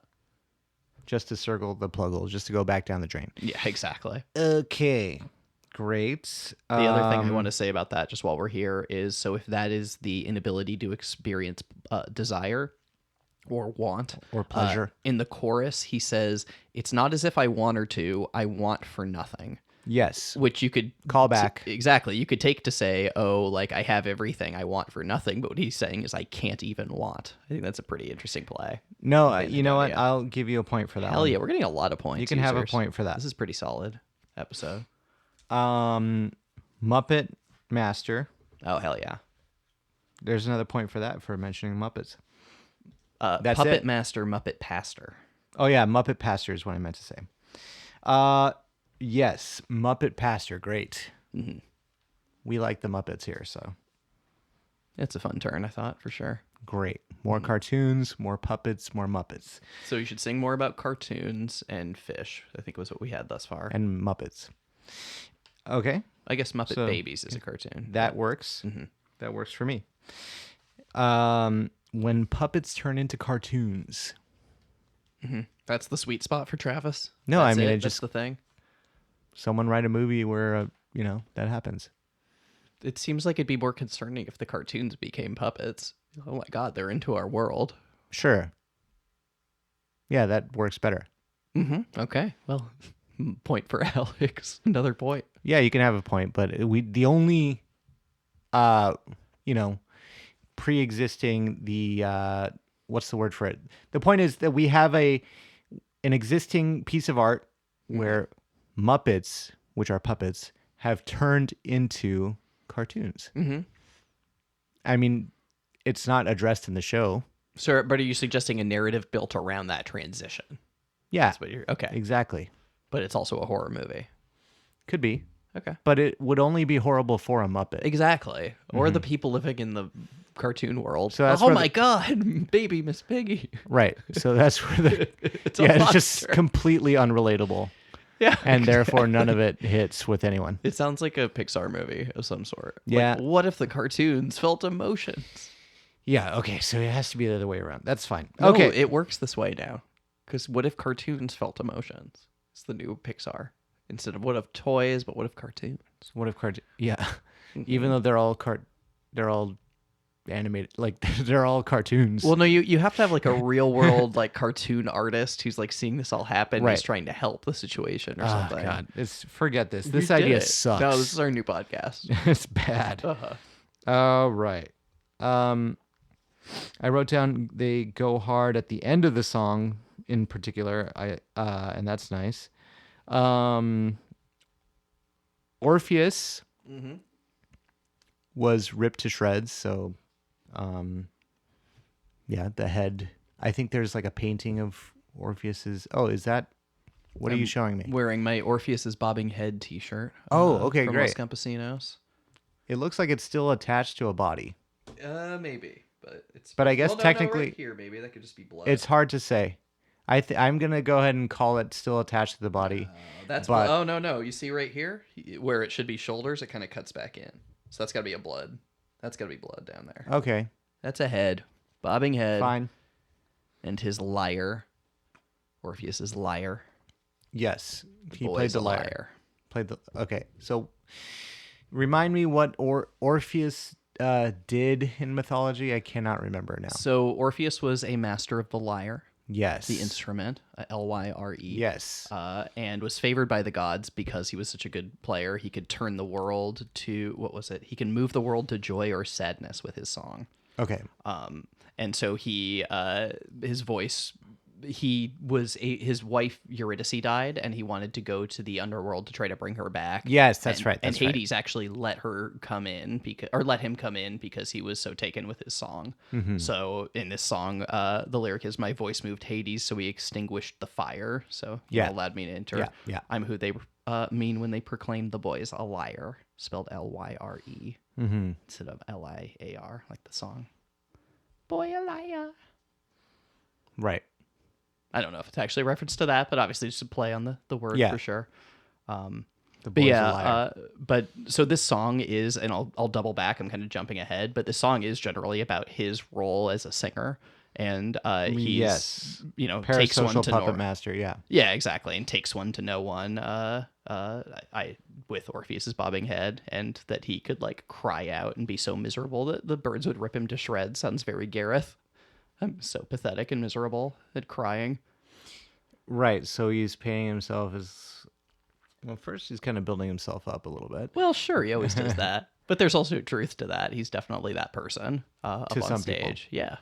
And then, so he's getting ripped apart because He's so miserable and pathetic. I think that the birds were so... he's ripping himself up. No, well, I think the birds were so annoyed by Orpheus's whining and singing that they ripped him to shreds. That's the story with Orpheus. So I think that's sort of the joke with Gareth, that he's also so annoying that the birds would rip him to shreds. I get where he's coming from, man. I'm not, like, annoying or whatever. Okay. So the birds are me. Sure, yeah. And Gareth is Orpheus, yeah. Great. Okay, cool. So you're Okay, just so we annoyed by figured it him. out. You've had to listen to a lot of Los Campesinos. I've heard a lot of it. Yeah, exactly. And by Not a lot of blame it, you I for mean wanting to kill it. almost all of it. Yeah, well, we're getting there still. Oh, We got a Christmas episode potentially. We'll see. But okay, so I'm gonna jump into this. Travis, you mentioned tinnitus. The line is, "Entry of the Gladiators, tinnitus plays in my skull." Do you know what Entry of the Gladiators is? No. Okay. Entry of the Gladiators is this song that was used by the Romans to commence a duel between gladiators. So it was a pretty intense song. It was a really intense, serious moment in the world. I can assure you you've heard this song because I'm sure I have. I'm going to play it right now. I just went to the Colosseum for the first time. Caesar's? Yes. No, actually, Jessica just did go to Caesar's Colosseum after we went to the real Colosseum. Which one is good? Yeah, which one is better? Which one is the real Colosseum? Which one can you get a drink at? That's the only one that matters to me. Well, I don't think you can get alcohol at the real Colosseum. The so-called real Colosseum. Yeah, well, not much of a Colosseum to me. All right. Well, that answers that then. All right. It's a cool place. I'm going to play Entry of the Gladiators here. Pretty sure you've heard this Do before. So imagine some gladiators coming out right now. Yeah. No, this is not. This is that? This is Entry of the Gladiators. No wonder they call this song Clown Blood. Exactly. This is Thank circus you. music. I do not know And what I'm not talking Circus Maximus. I do not know what clown blood specifically means. I'd like to know from the... Or do you know? Do you have any connection to this? Clown Blood? Yeah, I've never heard that term. No, I don't know. Okay, users, if you have anything, I couldn't find anything specifically. I mean, I think he's talking about gladiator blood on a generalized He's level, talking I about guess. his own blood because he's ultimately a clown, just like Orpheus. Was Orpheus a I mean, I guess in a way he was He was viewed to be a clown by the birds. Yeah, So fair they're enough, sick of his yeah. clowning shit. Some people were very taken with his clowning, but not everyone. Mm-hmm. So I'll give you that. Okay, you see, you're There you go. reading into these things. You're seeing other stuff that I wouldn't know. I'm just spitballing. But so Gareth says of this, when that was written, it was a tune that was used for gladiators entering the arena. So it was this big, grand, foreboding, moments before extreme violence tune, but it became known as the clown song, and you can't think of it as anything else. Yes, that's 100% the clown song. Did not know that was what that changes the entire, because I just went to the Colosseum in Rome 2 weeks ago. And it's obviously very epic and it's like an amazing surviving piece of history. But that's what they played before they put them guys up and put the lions up and everything. Yeah, imagine from that the floor. shit playing. That's amazing. That is so funny. Jesus Christ. Yeah, ripped Okay, that's shreds, good. Some Christians, yeah. You can- They can have points. I'm telling you, I didn't hate this album, but here's another point for you. That's funny Thank you. to learn that. It's pretty funny. Yeah, and that feels very LC, like this thing that was this point of pride and strength that, would have been a very proud song for these gladiators is actually just a fucking clown song now. It's pathetic. Yeah. Pretty Did you funny. know that the gladiators arrived to the arena in a tiny car, and there would be like Oh. 50 of them stuffed in this novelty red car. They'd all get like mad at each other and slap. And, you numbskull. Yeah, Yeah, okay, and there was I gotcha. seltzer being sprayed. Big red noses. Okay, yeah. Very oversized shoes. Okay. Holy shit. Yeah. I would love to. Interesting connection. Okay, I'm not a huge proponent of AI art, but Gladiator 2 is about to come out. But if they remade the first Gladiator, but tied the idea of clowns being the gladiators, I'm into this. let's tell Grok to make this Okay. or whatever. Not Cray AI. I don't know what the the ones that generate video footage are. You're just an Elon fan, so you like your Grok. Yeah, I like to pay to use Twitter. It's I your mean favorite. X. X, yeah, excuse me. Formerly Twitter. Pay. But there's this other great line in here. She fucks to come, I drink to get drunk, and both of us are wasted. Mm-hmm. I thought you'd like that line. Very straightforward, but very... It's very straightforward. Very dark. She fucks to come. Yeah, they do it Drink for to be the... drunk. They do it to get to the end. Yeah, and we're on that shit. So this song is essentially about depression, as I mentioned, anhedonia, but also annoyance with like certain fans of theirs, especially the younger fans. Not all of the younger fans, but they've mentioned that there are certain subsets that are really kind of crazy, that are especially had been associated with Lovejoy, and then sort of moved over to Los Campesinos as a band. If you remember this, Yes. not that we like mentioning them, but it is, I think, poignant to this. So there's this. The song is kind of broken up into 3 sections. It's almost 3 separate songs. The second section starts with the line, "Can we all calm the fuck down?" Yes. And I don't know if you made the connection here from an earlier song of theirs, but on Romance is Boring, there was the song "There's a Flag, There Is No Wind." And in that, they start the song with, "Can we all please just calm the fuck down?" Yeah, no, I just remember that it was a lyric that that. Okay, used yeah. before. So Gareth says of that and of these fans, I love Easter eggs like that. That's a song where there's a little bit of musing on how we're viewed by our new fan base, the expectations that we have around us, and the way that I find that the younger fans are both extremely deferential while also being absolute dickheads to us. They think we're great and they're so nice to us, but also never before have our appearances been scrutinized more. The way they often choose to interact with us online is rude and invasive. I empathize, though. We'd have been a nightmare if we had the internet when we were their age. So that's what the second verse is getting at, and how it's really difficult to place yourself within that when you're in your late 30s writing these songs that people like, and there are 17-year-old kids on the internet making up weird nicknames for you.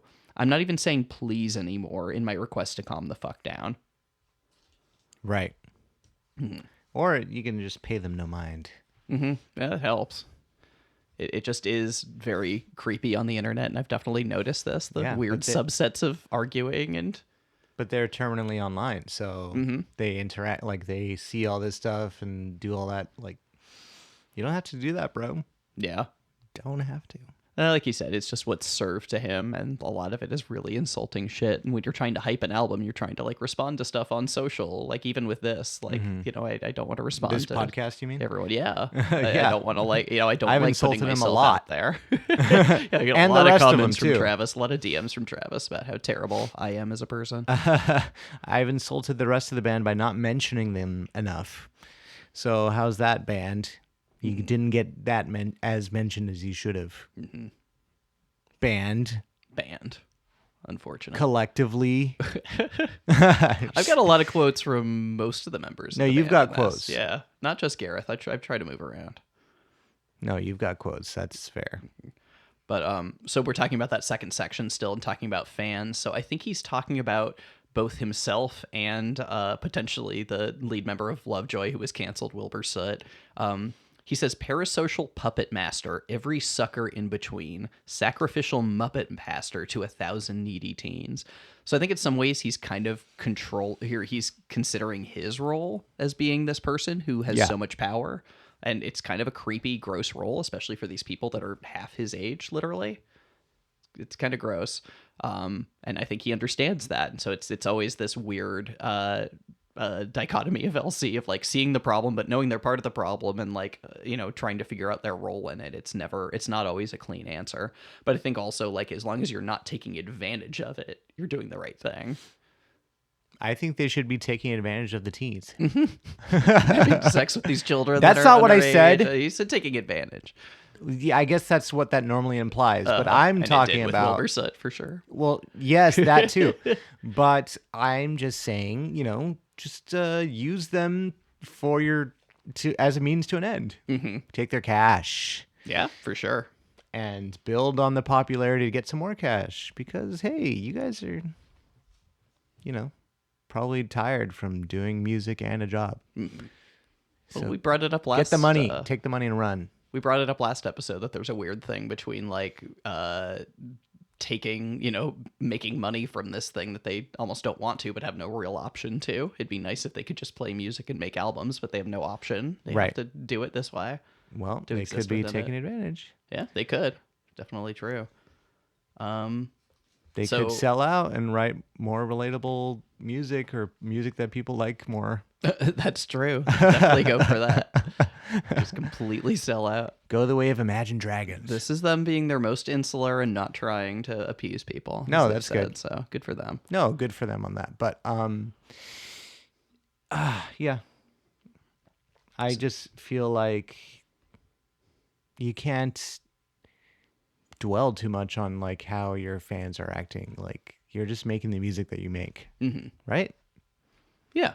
No, I mean, I don't think they do. I think it's creepy for them to see, and it's weird to exist in that role. And I mean, if you don't actually consider your place in that role, then you are more likely to act poorly, I think. So it's good to at least admit it and understand it and move on from it. So Okay, great. yeah, well, there you go. So yeah, I don't know. The song musically it turned me off at first because it kind of has some like strong MCR vibes, and even Plan A. It gave me some Plan A, like just totally jagged. Like that's not usually my style of music. It has grown on me a lot. I mean, that happens when you listen to it like 24 times. Yeah. But it definitely has grown on me, and I think it adds a different type of levity. It's almost the opposite of levity, but it makes it a little less samey.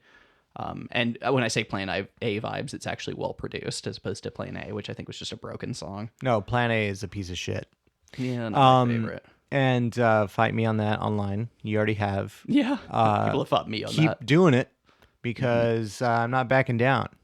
Yeah, we drink up your tears. That's how we sustain ourselves. Is that what they say in that song? I don't remember now. No, I'm just saying that generally. Oh, okay, we love great. our haters' tears. Yeah, haters' tears. Yum, yum. Soaks us up. Yummy, yummy. Yeah. This song is all right. All right, folks. All right. It's got some more good, lyric ideas here. I thought you'd like the fuck to come line for sure. That's good. And then, just clown blood in general. I wrote down ICP. Possible collaboration here. Oh, yeah. You mentioned ICP. You hinted at ICP last. Yes. Yeah, clown blood. So this obviously is where that comes up. I'd love to see an ICP LC. That would be great. LCX ICP. Yes. Hell yeah. The Gathering of the Juggalos is happening right now at the time of this recording. Wait, we're missing it? We're missing it. Oh my God. So just saying, if ICP, wants to broaden their horizons a little bit, and I from what I understand, they have wait, not this that is broad news to me. Yeah, what are we talking about? No, but okay, I follow someone online on Twitter who makes it like a point, or has been going to the Gathering like for the last 3 years just to report, as not a mole, but just like here's what happens at the Gathering, and it's weird and it's funny and it's interesting. But yeah, there's like a real sense of community there, and not everyone there is like an insane piece of shit. Insane, no pun intended. But I'm sure that's what everyone thinks about, juggalos as they're known. I mean, yeah, but that's what you continue. think. Yeah, sure. But I agree apparently with that there's a sentiment. real sense of community there, and there's like a big community of like sober juggalos, and like there's like drug testing, and like there's some weird positive things happening at the Gathering. It's not all hell, as no pun intended again. It's soaking through to you, yeah. Yeah. And That's maybe cool. I and maybe appreciate clown that. blood means like, oh, clown fam. Oh, that's true. I was also In thinking this context. drug-free blood on these clowns. Ooh, yeah, there you go. Gotta stay clean. Oh, No, yeah, you got to lend your clown fam some clown blood when they need to take a drug test, because they're not clean. They're on meth. Yeah, exactly. They're staying clean off of everything but meth. Yeah. All right, clown blood, new meaning unlocked. Just saying, if LC plays the next Gathering, I think I would go to that. Really? With Wow. you. That'd be. Yes. I would definitely go to that for sure. That'd be amazing. I don't know if we could handle it, but I think I could handle it. That sounds super fun. it would be fucking difficult. ICP would be a really interesting podcast. There's a lot to unpack there. I bet. Yeah, we can do their albums maybe. We'll see. It can't Hey, be that many. I think there are a lot. Are you I kidding me? imagine. I think there's a so ton. many. Well, it's a lot of episodes then. All right, very good. All right. Any last thoughts on the clown blood? No, I think we should be very happy with ourselves. I think we figured some good stuff out. That was pretty good. All right. Moving on. This is track number 11 off of All Hell. This is KMS by Los Campesinos. Scratch card inside an envelope, little effort for fleeting fun. I truly hope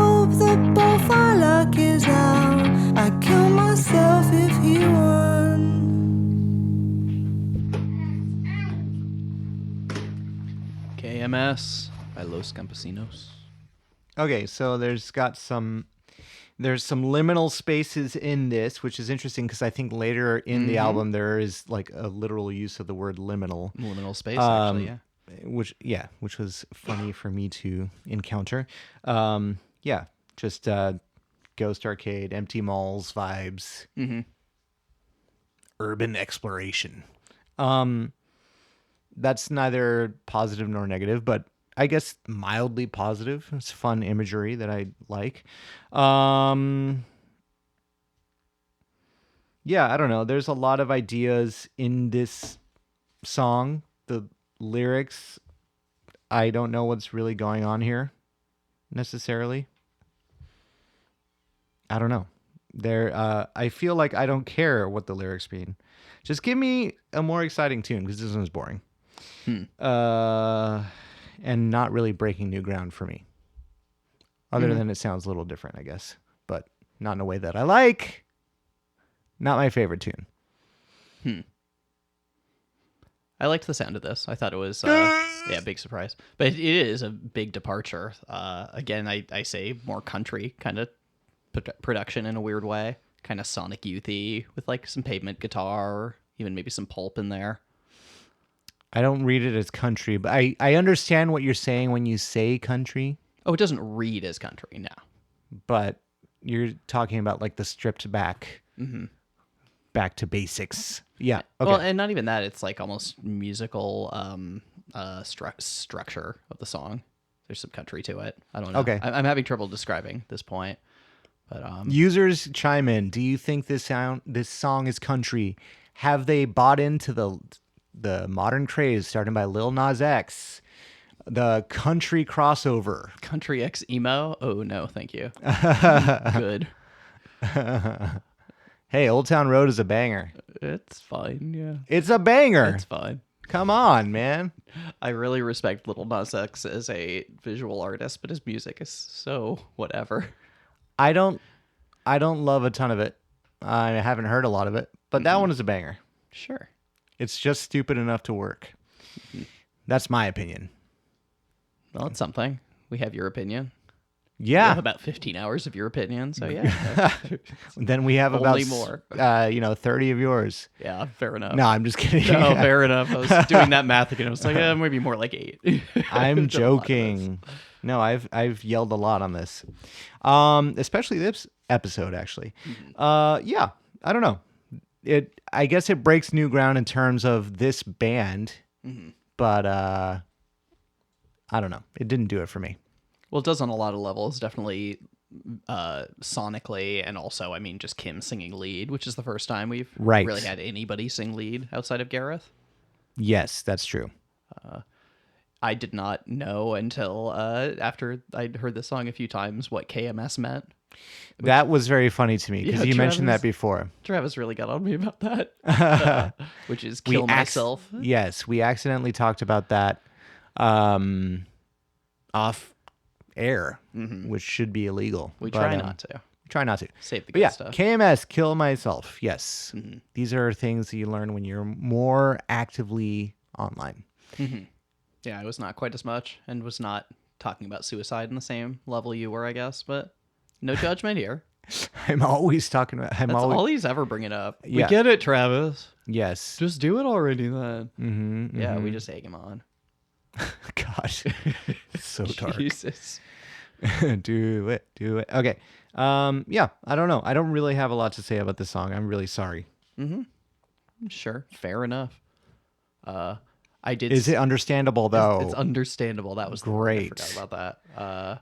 So I did see. So it's Kim singing. I did see this one theory a Redditor had that. Theory. Okay. Yeah, no theory that KMS, if you add an I, is Kim's. So it's that was sort of half the joke that it's Kim's Sure. song. Yeah, that's cute. I'll take it. So Gareth says of Kim singing, "We all love Kim dearly. She's incredible and she's such an amazing presence within the band, and it's really nice for her to have her moment front and center because a lot of the work that she does, I don't think it gets noticed by the fans. People often say she's the backing singer when she's so much more than that, both musically and in the context of what she is in the band. So for her to have a song which is hers was super important to us. I think it's a really important song within the album." All right.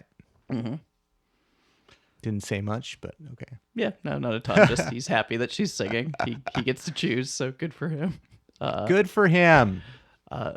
This is also He's the boss of the band, after all. This is the last song they wrote and recorded for the album, if that matters. But yeah, there's just a few, like, there's some scenes in here, basically. There's some golden oldies radio, plays your first kiss, bin bag blackout, your landlord pined for curtains, 2 brine-soaked kids. Just this, like, you know, little romantic scene of your first kiss being in this room that's bin bag blacked out because it's so damn hot. You're brine-soaked because you've been sweating all day. Well, bin bag blackout. For me, I'm imagining a shitty house, and your landlord did it. So, like, they're not even willing to pay for curtains. They're using trash bags to block out the sun. Well, and I hear landlord pined for curtains. So your landlord's like, please don't use these bin bags to black out your the heat. Please just use curtains. Oh, I thought it said pinned.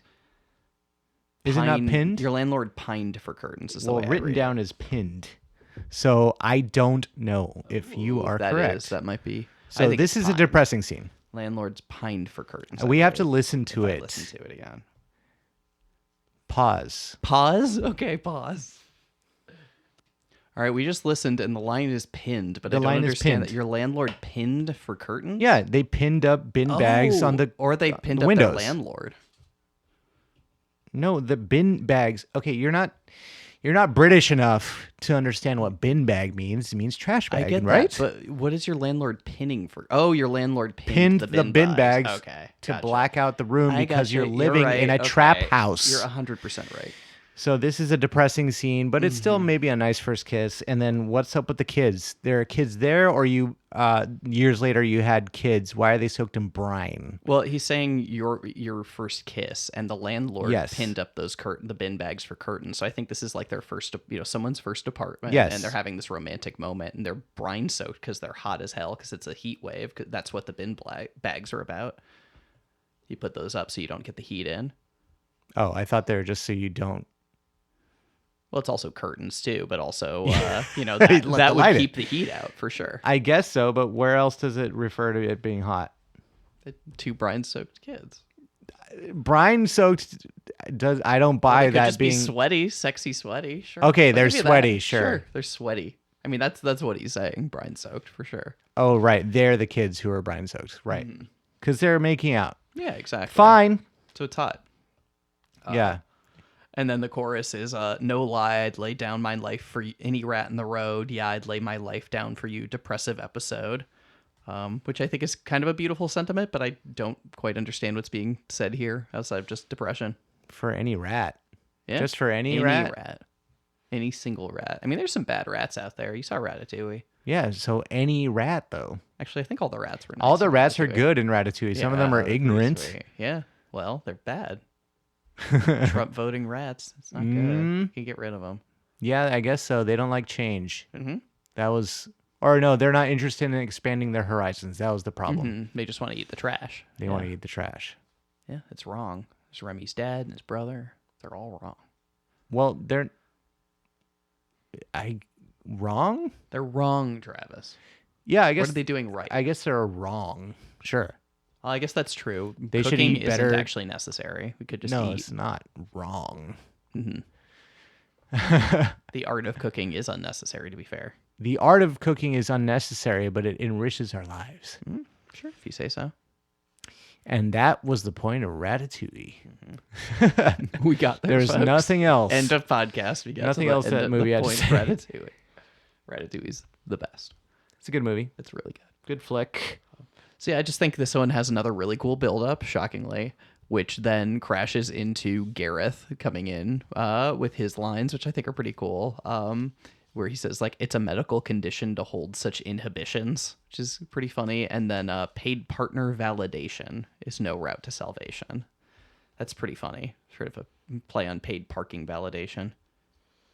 The Paid partner validation. So validation from a partner who's being paid is pretty pathetic and not real.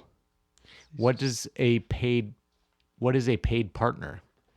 An escort? Yeah, that's the way I read it, essentially. Or just somebody who you are paying in some way that isn't actually loving you, but, taking them out or whatever. That's paid partner validation. Sure. Getting validated by, I don't know, buying this person things. Oh, okay, yeah.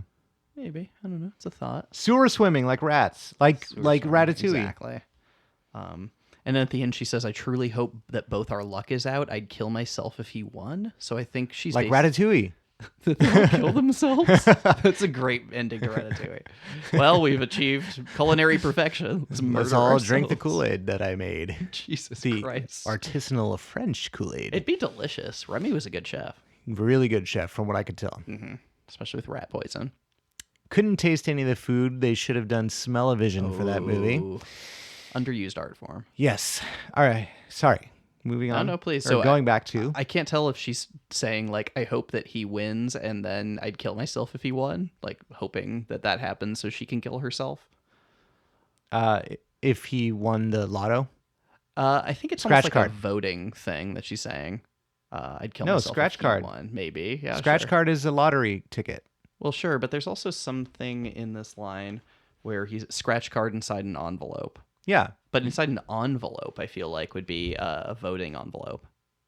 I don't know. Maybe not. Maybe you're right. Scratch card, but scratch card would be more lotto. Sure. Yeah. I'm if we reading win this the- just as, like, okay, I hope that our luck is out. Because if you win the lotto, then I'm gonna kill him. I don't know why. I think that is. Yeah. I Yeah. think you're. I think both of our points together are right. Yeah. because It's they're lotto, anti-capitalist. and they want to die. Yeah. No, that actually makes more sense with the capitalism. And then it extends your life if you have more money. So So, I'm having trouble finding the plot in this song. I don't know the plot. Yeah. Yeah. I don't get it. I think these are just some dark scenes that are just kind of interconnected. Yeah. Gareth has a line of this, or a line about this. That's the Los Campesinos way, these contradictions and dichotomies. Lyrically, it's painting three separate, reasonably desolate scenes. I like building small scenes within songs and across albums, and I really like the simplicity in the chorus. It's fun. Then me coming in to ruin it by singing the bridge, making my grand entrance. So, outside of that, I don't really get it. I think it's a pretty song, but I in this grand LC way where I have to find some deeper meaning, I'm definitely having trouble with that. Yeah. There isn't one here. Yeah, I don't think so. Okay. Just some pretty scenes. Great. One last note. Gareth says this is documented minor emotional breakdown number 6. Doesn't say that. It doesn't say it on the... There's some of those that don't. Like, Baby I Got the Death Rattle is right. number 3. But I also tried looking at the lyrics to those because he talked about building small scenes within songs and across albums, like to see if there was some connection to any of these other breakdown songs, but I could not find it. So that's that. Any last thoughts on KMS? No. I liked it. I think it was pretty. I just couldn't find that special moment or whatever. It wasn't pretty special for thing me. about it. I mean, All it right. was whatever. It didn't. It Travis wasn't hated it, Not my song. All right, we're moving on. This is track number 12 from All Hell. This is number 3, Surfing a Contrail by Los Campesinos.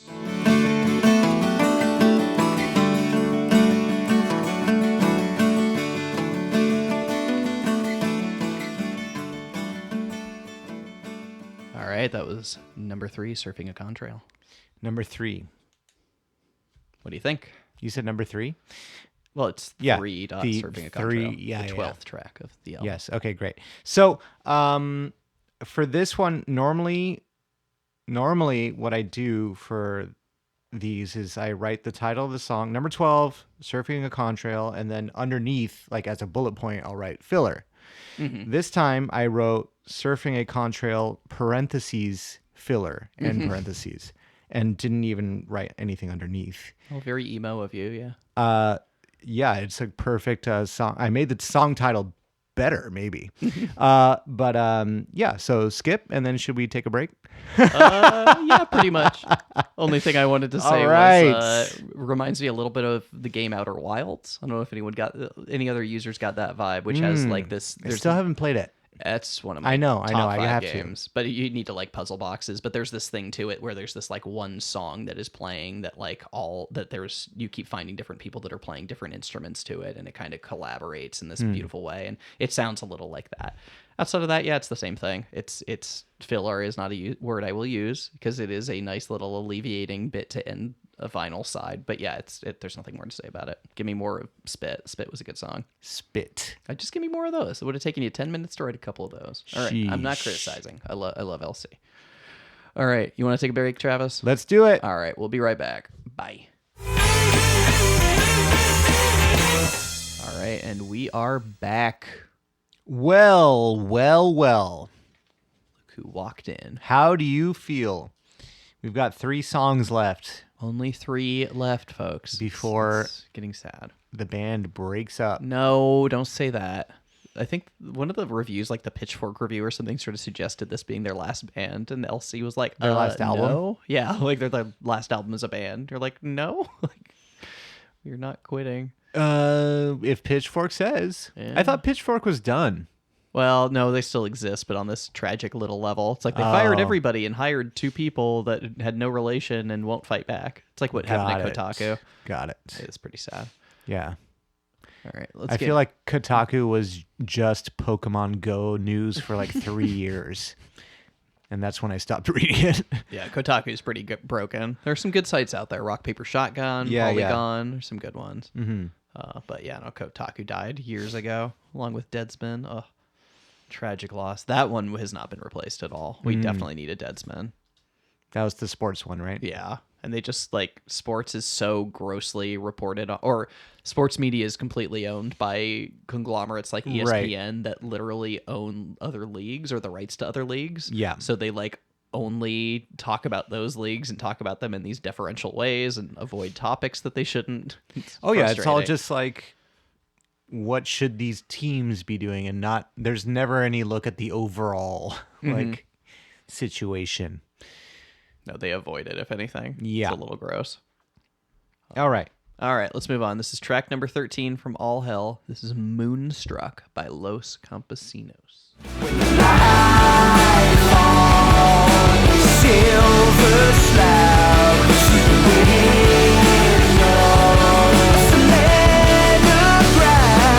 when the light falls like illuminate. I'm moonstruck, it's a welcome fate.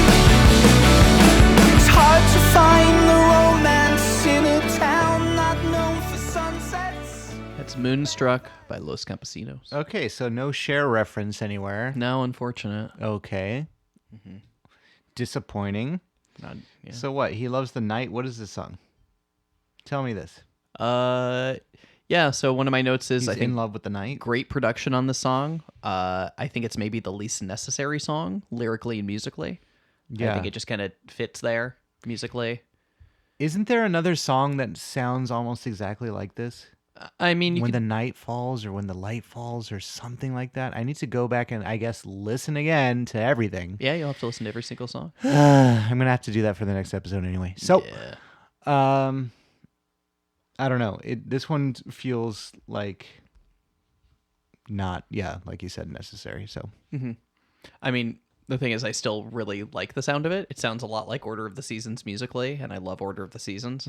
So I really like it. But yeah, I also don't feel like it's one of the strongest either lyrically or musically, at least in terms of taking new ground. Yeah, I mean, it's the first direct reference to the moon, which is interesting because they hyped the moon a lot in the lead up to this album. Like the art on the stickers for the vinyls is all moon related. All their Instagram stuff was all moon related. So I kind of expected a lot more moon stuff, but this is kind of the first one. yes. Unless you count Pulse of the Sea, which is from Psychic Wound, which is attached to the moon, but it's a little jumpy there. Yeah, I don't know if I would count it, but I'm now it's getting under my skin. I'm like, there's a song that has a very similar chorus or sound to it with the night falls or the light falls or something. Well, God damn so it. so I actually do have a couple here. There is When the Light Falls in Silver Slabs Through the Window a Selenograph. What it reminds me of this is the song Here's to the Fourth Time, where he says, in full just over a fortnight, nude, drenched in the lamplight, curtains let in from the street. That might be what you're thinking of, but you're saying Moonlight. Yeah, I'd have to think about that one. It's okay. But yeah, so he's describing, them. To me, I hear this as them being in a room together when the light falls in silver slabs through the window. So he's in this room with her, just like I said, nude, drenched in the lamplight with the lamplight that curtains let in from the street. So another being inside with curtains and light coming in. Or we even mentioned like the bag blackout scene from KMS. Maybe there's no light coming in there, but it's this, you and me together in this one like sort of romantic moment. But in this case, when the moon strikes him or through the window, there's a selenograph. Yes. So selenography is Mapping the basically moon. mapping the moon. Yeah, geography of the moon. So I I had think to look it up, but yes. yeah, not surprised. I did too, for sure. But so I think so there is no literal selenograph. I think it's sort of a joke about a photograph or just a map of the moon. And I think what he's trying to say here is when the light hits me, it creates a selenograph, like a map of the moon. And I think to some degree it's a joke on like his acne and the pockmarks sort of masking craters on the moon. I don't say that as a mean thing at all. I know he takes offense to people talking about his appearance, but he literally mentions it in adult acne stigmata. So I could see that being sort of a reference, and I think there is. It could be, yeah, sure. I think there's more to that with. Maybe it's not in this song, but later on, he has this idea of me being beautiful and you being beautiful and me being kind of the gross one. That's been a constant reference through Los Campesinos.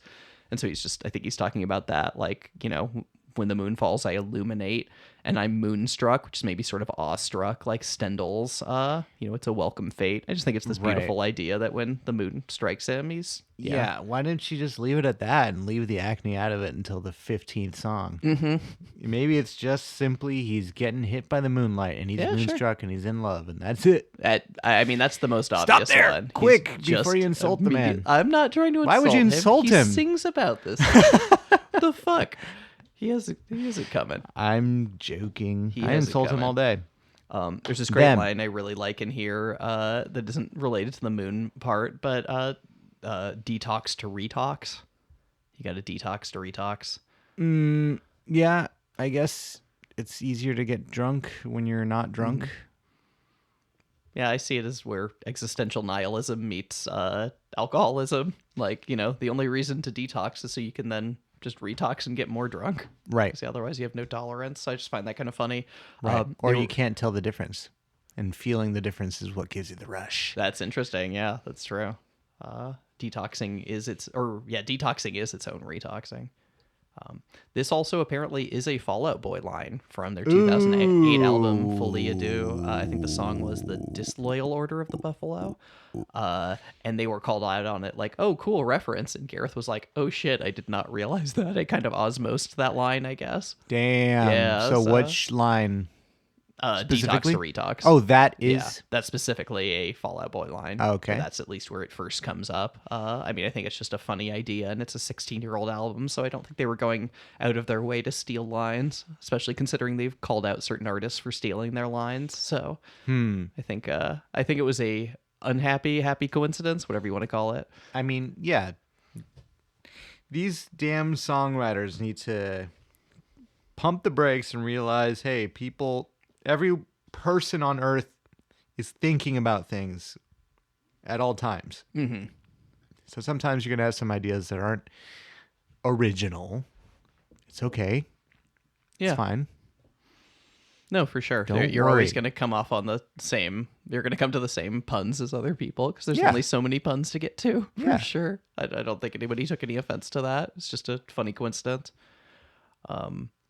There's this line, let us die in comfort laid upon electric three-piece suite, which he's sort of making a joke about like a three-piece musical suite of artists, but that's electric. And three-piece suit. But three-piece suit. So if he had an electric three-piece suit, he's just being electrocuted to death. So let us die in comfort. Or he's like a really shiny, like electric, cool-looking guy. He's got with this like Elton John vibes to him. Yes, exactly. Mm-hmm. Yeah, sure. I think Gareth would be down with that. How about that? That's the next stage, glam rock vibe Or era I'm of thinking, Los- like LC. Dumb and Dumber suits, but like with extreme like lights on them. Mm-hmm.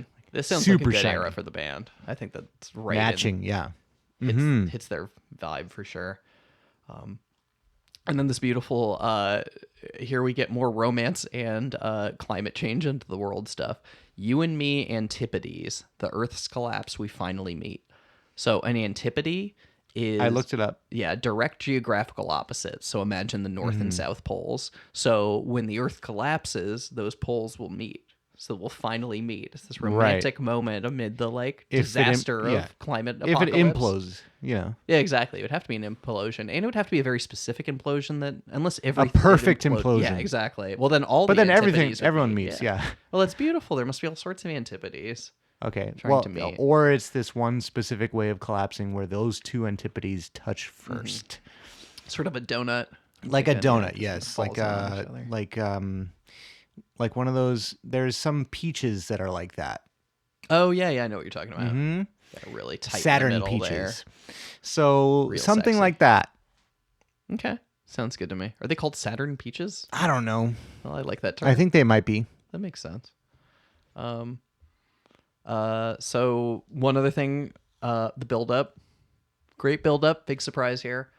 I've been hyping this line from Tom for a long time about the guitars in this album. Hyping it? I keep bringing it up like there's this line, but I'll get to it later. Okay. So Tom has this quote. I would say that with this record, I felt more comfortable than ever using guitars, which I only say because a guitar band hasn't felt particularly cool for the longest time. And while we've always been okay with and embraced being uncool, I have sometimes tried to expand beyond just being a guitar band. But for this record, I just wanted it to sound like us again, a band in a room, fairly dry and upfront. Simpler arrangements, more space for Gareth's always incredible lyricism and vocal performances, and the best sounding guitars we could get. So I think this song, not even in particular, there's a lot of songs that have these really strong, long guitar solos that we just don't see in music in the same way anymore. I remember all the way back to the great Metallica documentary. Was it Making a Monster? Or whatever it is. Some Kind of Monster? Some Kind of Monster from 2003, where Kirk Hammett is complaining about, why do we care that we're doing this album that doesn't have, guitar solos aren't cool anymore, but why do we give a shit what's cool anymore? And that conversation goes back to 2003 of guitar solos aren't cool, which is fucking silly. We're talking about rock and roll. Give us guitar. Seriously. Right. So I think this is just another example of them not giving a shit and being willing to go there. Yeah, just do what you want to do. But I mean, yeah, if it doesn't vibe with the times, that's not your issue. But it's also not the fault of your audience either. Maybe they're just sick of hearing guitar solos. Because a lot of solos have come out. Could be. I'm not saying either way. I'm fine with solos. But yeah, I mean, who cares? That's the important part, is who cares. Yeah. If you should make the music you want to make, and screw them. And they're in such a unique position that they sort of can do that on this little level where they can be supported enough by their fans to get enough money to support making an album. It'd be nice to just make whatever music you want to without having to do that. But why don't they just have drum solos or something? Drum breakdowns. There's some good drum breakdowns in here. Holy Smoke. You didn't like Holy Smoke much, but there's some good drum breakdowns in there. Not like drum solos, no. I'm talking like a good minute and a half arena concert drum breakdown. Some Grateful Dead, Rush kind of shit. Yes. Okay, yeah, I'm in for that. Mm-hmm. Jason's a pretty accomplished drummer. I could see that being pretty good. Mm-hmm. They specifically got him because he's better. Yeah, well, that's sadly true. Wow, you remember that? Okay. That was a harrowing thing to discover. Yeah, it was pretty sad. That's an interesting question.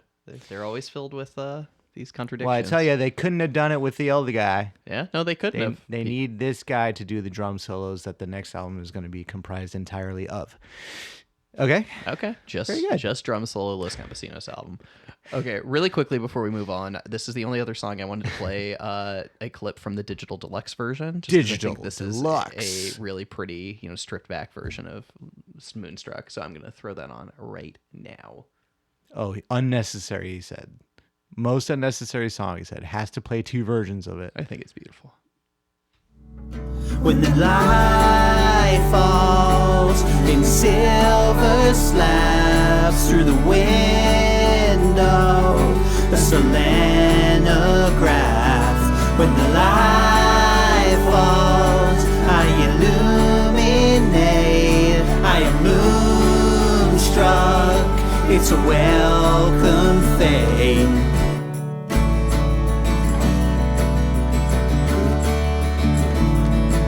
Anything for you, Travis? Just gonna reiterate to the users out there that These are not inserted after the fact. We are listening to them as we record. And Alex almost always sings along or makes some face or plays along with the music on like fake air guitar. So It's a real air guitar. yes, that's true. It's real air guitar. Sorry to all the air guitar heads out there. But yeah, so just imagine that, if you will. And then no, it doesn't really do anything for me. MTV Unplugged though. Sure. Remember that, guys? I do. Yeah. Nirvana. The Rest. Nirvana. The Rest. No, 10,000 Maniacs. Oh, okay. You got a second one. I'm shocked. The reason I know that one is because my mom had the CD to that one and Oh. listened to it incessantly. Did David Bowie do an MTV Unplugged? I feel like he don't- might have. No, I don't know. I have no idea. Seems a little not his generation. Yeah, exactly. But But maybe they brought him in like, hey, yeah, I feel like Bowie would have been passe in the 90s. yeah. But then Nirvana. Maybe I'm just thinking of Nirvana's Man Who Sold the World, and that's why I'm going straight there. That's probably exactly it. exactly why you're thinking of that. Yes. I think Korn eventually might have did Oh, one. no. Possibly. It's tragic. Nah, maybe not. Oh, boy. Well, we'll cover it. I We know will they've done cover it acoustic future episode. adjacent sets, and they're insane. That sounds actually really interesting. Actually, that would be a great episode. All right, well, we'll get there. We got a lot of episodes to cover. Oh man, I can't think of any other ones right now. Okay, well, you'll have to look that up in the break. All right, Okay. we're gonna jump into the next song. This is Let's track do it. number 14 from All Hell. This is 0898 Heartache by Los Campesinos. Okay. No talk of the shape of the ceremonial counties. There's no runners up Hall of Fame. I plucked a white hot shooting star to wish upon when times are hard. An asterisk against your name.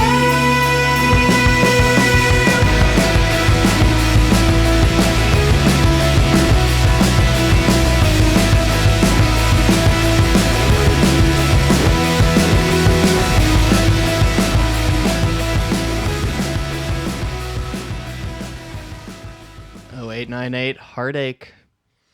0898 Heartache. So, title alone makes me roll my eyes. Okay. Any reason for that? Are you kidding me? It's corny.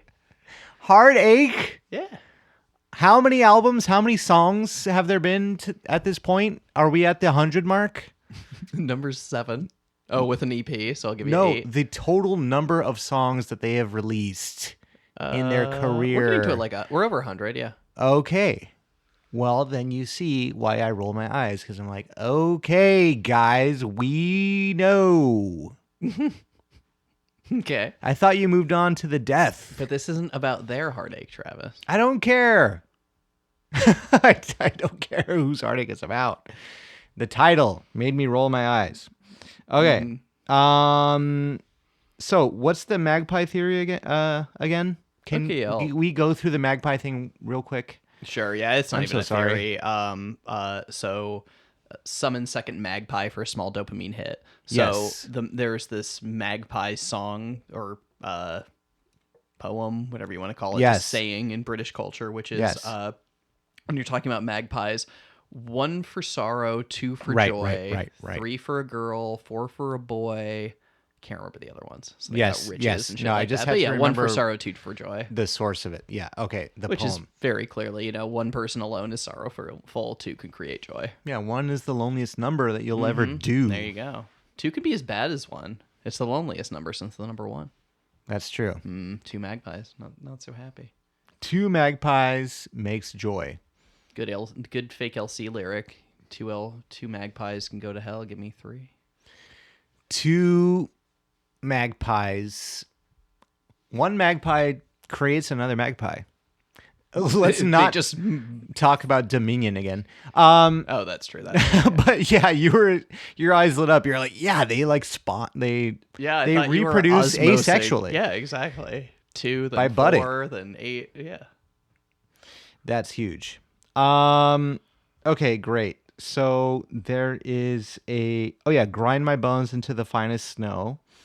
That reminds me of Sublime Bone Dust. Probably not the first time I've Ooh, talked yeah. about Sublime Bone It Dust is not on this podcast, I remember coming but up. that makes me happy because it's one of the best item names in any game ever. Not a fan of the $1,000,000 and avarice line. That's just too corny for anyone. I get Sorry. that. That's a little Get corny. that the fuck out of this song. I'm and out of interested my in how life. that connects to the whole capitalism metaphor and coinage metaphor. But outside of that, it is a little corny. I'm going to give you a point for that one. Thank you, because sure, it could connect to that whole money theme, but you can't just throw that in. Mm-hmm. You're money and I want you. But I can't make money. I can't draw a dime. Yeah. There's a little bit more there. Give me like 10%. But yeah, it's a I corny couldn't, line. but it's in 50 states. It ties it to this weird state idea again. State quarters? Huh? State quarters? State quarters. I doubt he's speaking a state quarter. Ooh, this fun. goes back to the pence. I've already forgotten my song, but I have it written down. Heads of pence, or what is it? Oh, head of beer, Head of coin. head of pence. Okay. Yeah. All right. And then, oh fuck, I forgot the plot though. I'll have to listen to this episode. How terrible. Oh, that'd be great.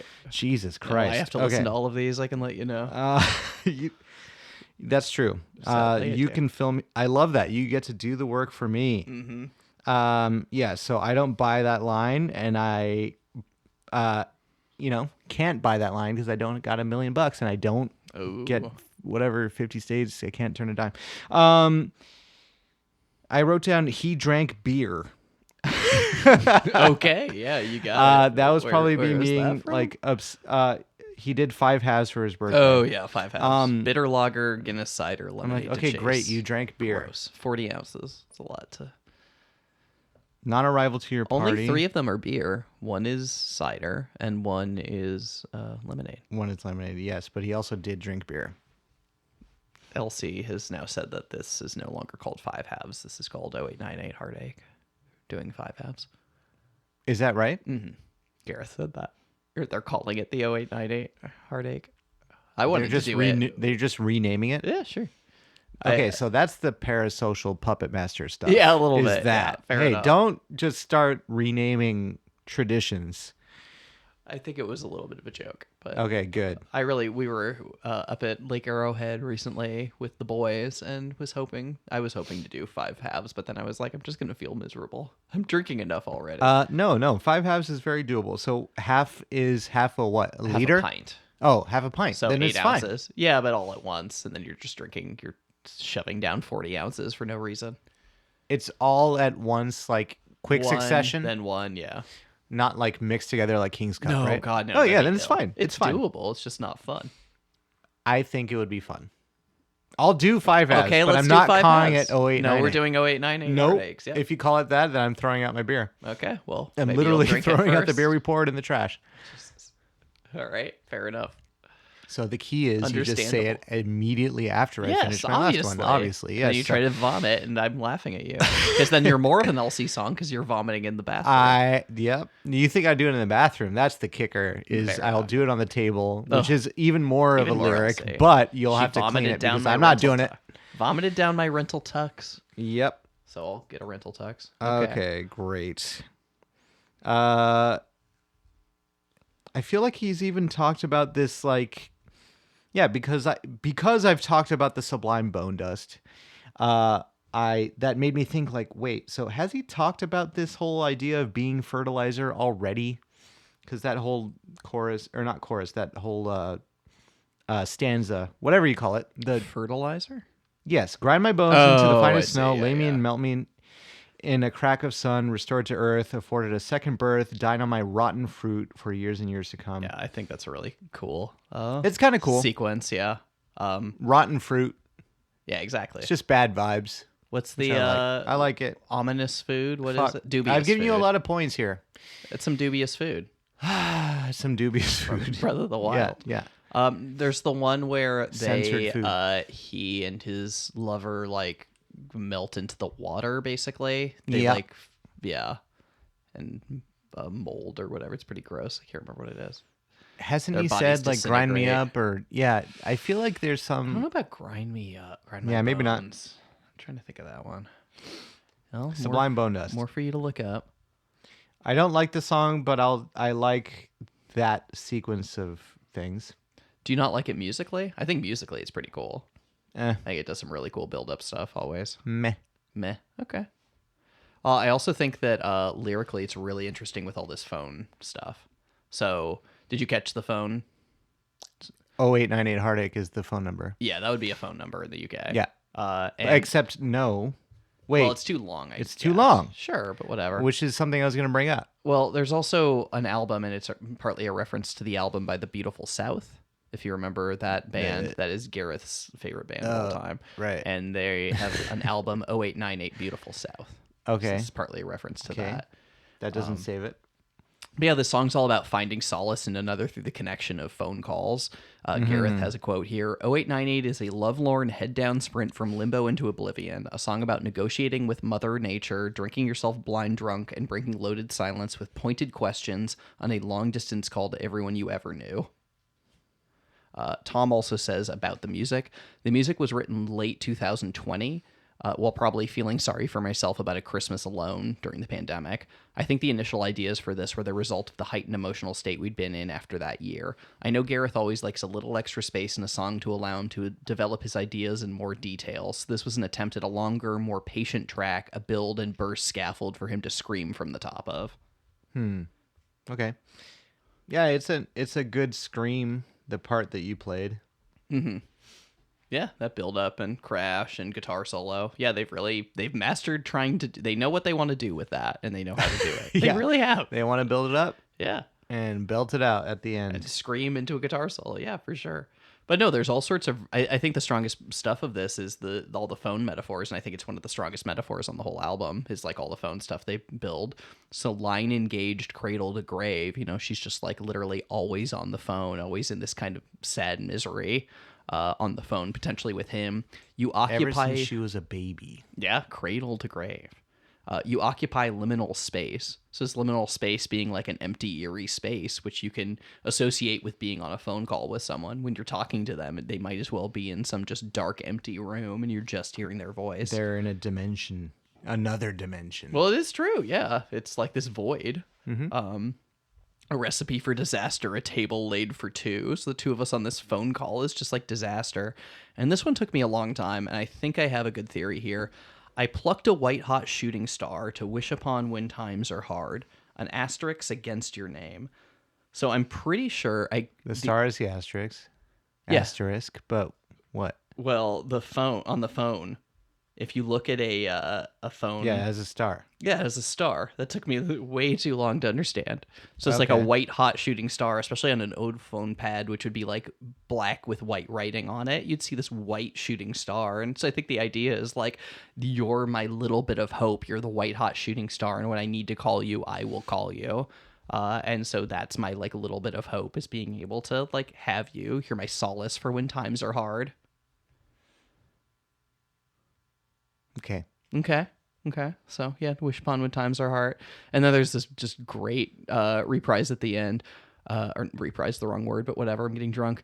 0898 heartache. You're calling me a mistake. Just call me if you want a bad time. So obviously she's saying that you suck, and I only have a bad time when I call you. But dial 0898 heartache. If you're calling me as a mistake, then why are we both still on the line? So I might be a mistake, but you don't keep calling. Maybe that shared misery between us is something that's like important and good and solidifies us and makes us happy, gives us solace through all this misery, this liminal space. We can create like some beauty within it. I think that's a really strong metaphor. Like calling your ex or whatever is beautiful. Or whoever this person is. Whatever that, you like, say to justify it. Yeah. Your bad ideas. I thought you're acknowledging the fact that you're drunk, but you're still making your own decisions. Mm-hmm. Band. Are you saying about me or about the person on the phone? I'm saying about this band Okay. who, in an earlier song made reference to being drunk, but still being responsible for their own actions. And that's still them shining through. So, I assume when you call someone as a mistake, it's usually when you're drunk. But it's almost like she's the one who called as a mistake, but she's also calling him a mistake. Like, you are the mistake in my life, but I'm also, me calling you is the mistake. I think that's a really funny wordplay. Yes, you are calling me a mistake. But then why are we both still on the line? Why have you not hung up? Because I mean something to you. There is some sort of solace that we create together.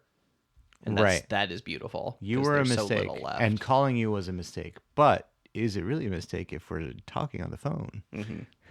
I think there's beauty to that. You laugh all you want. I think that's a beautiful sentiment.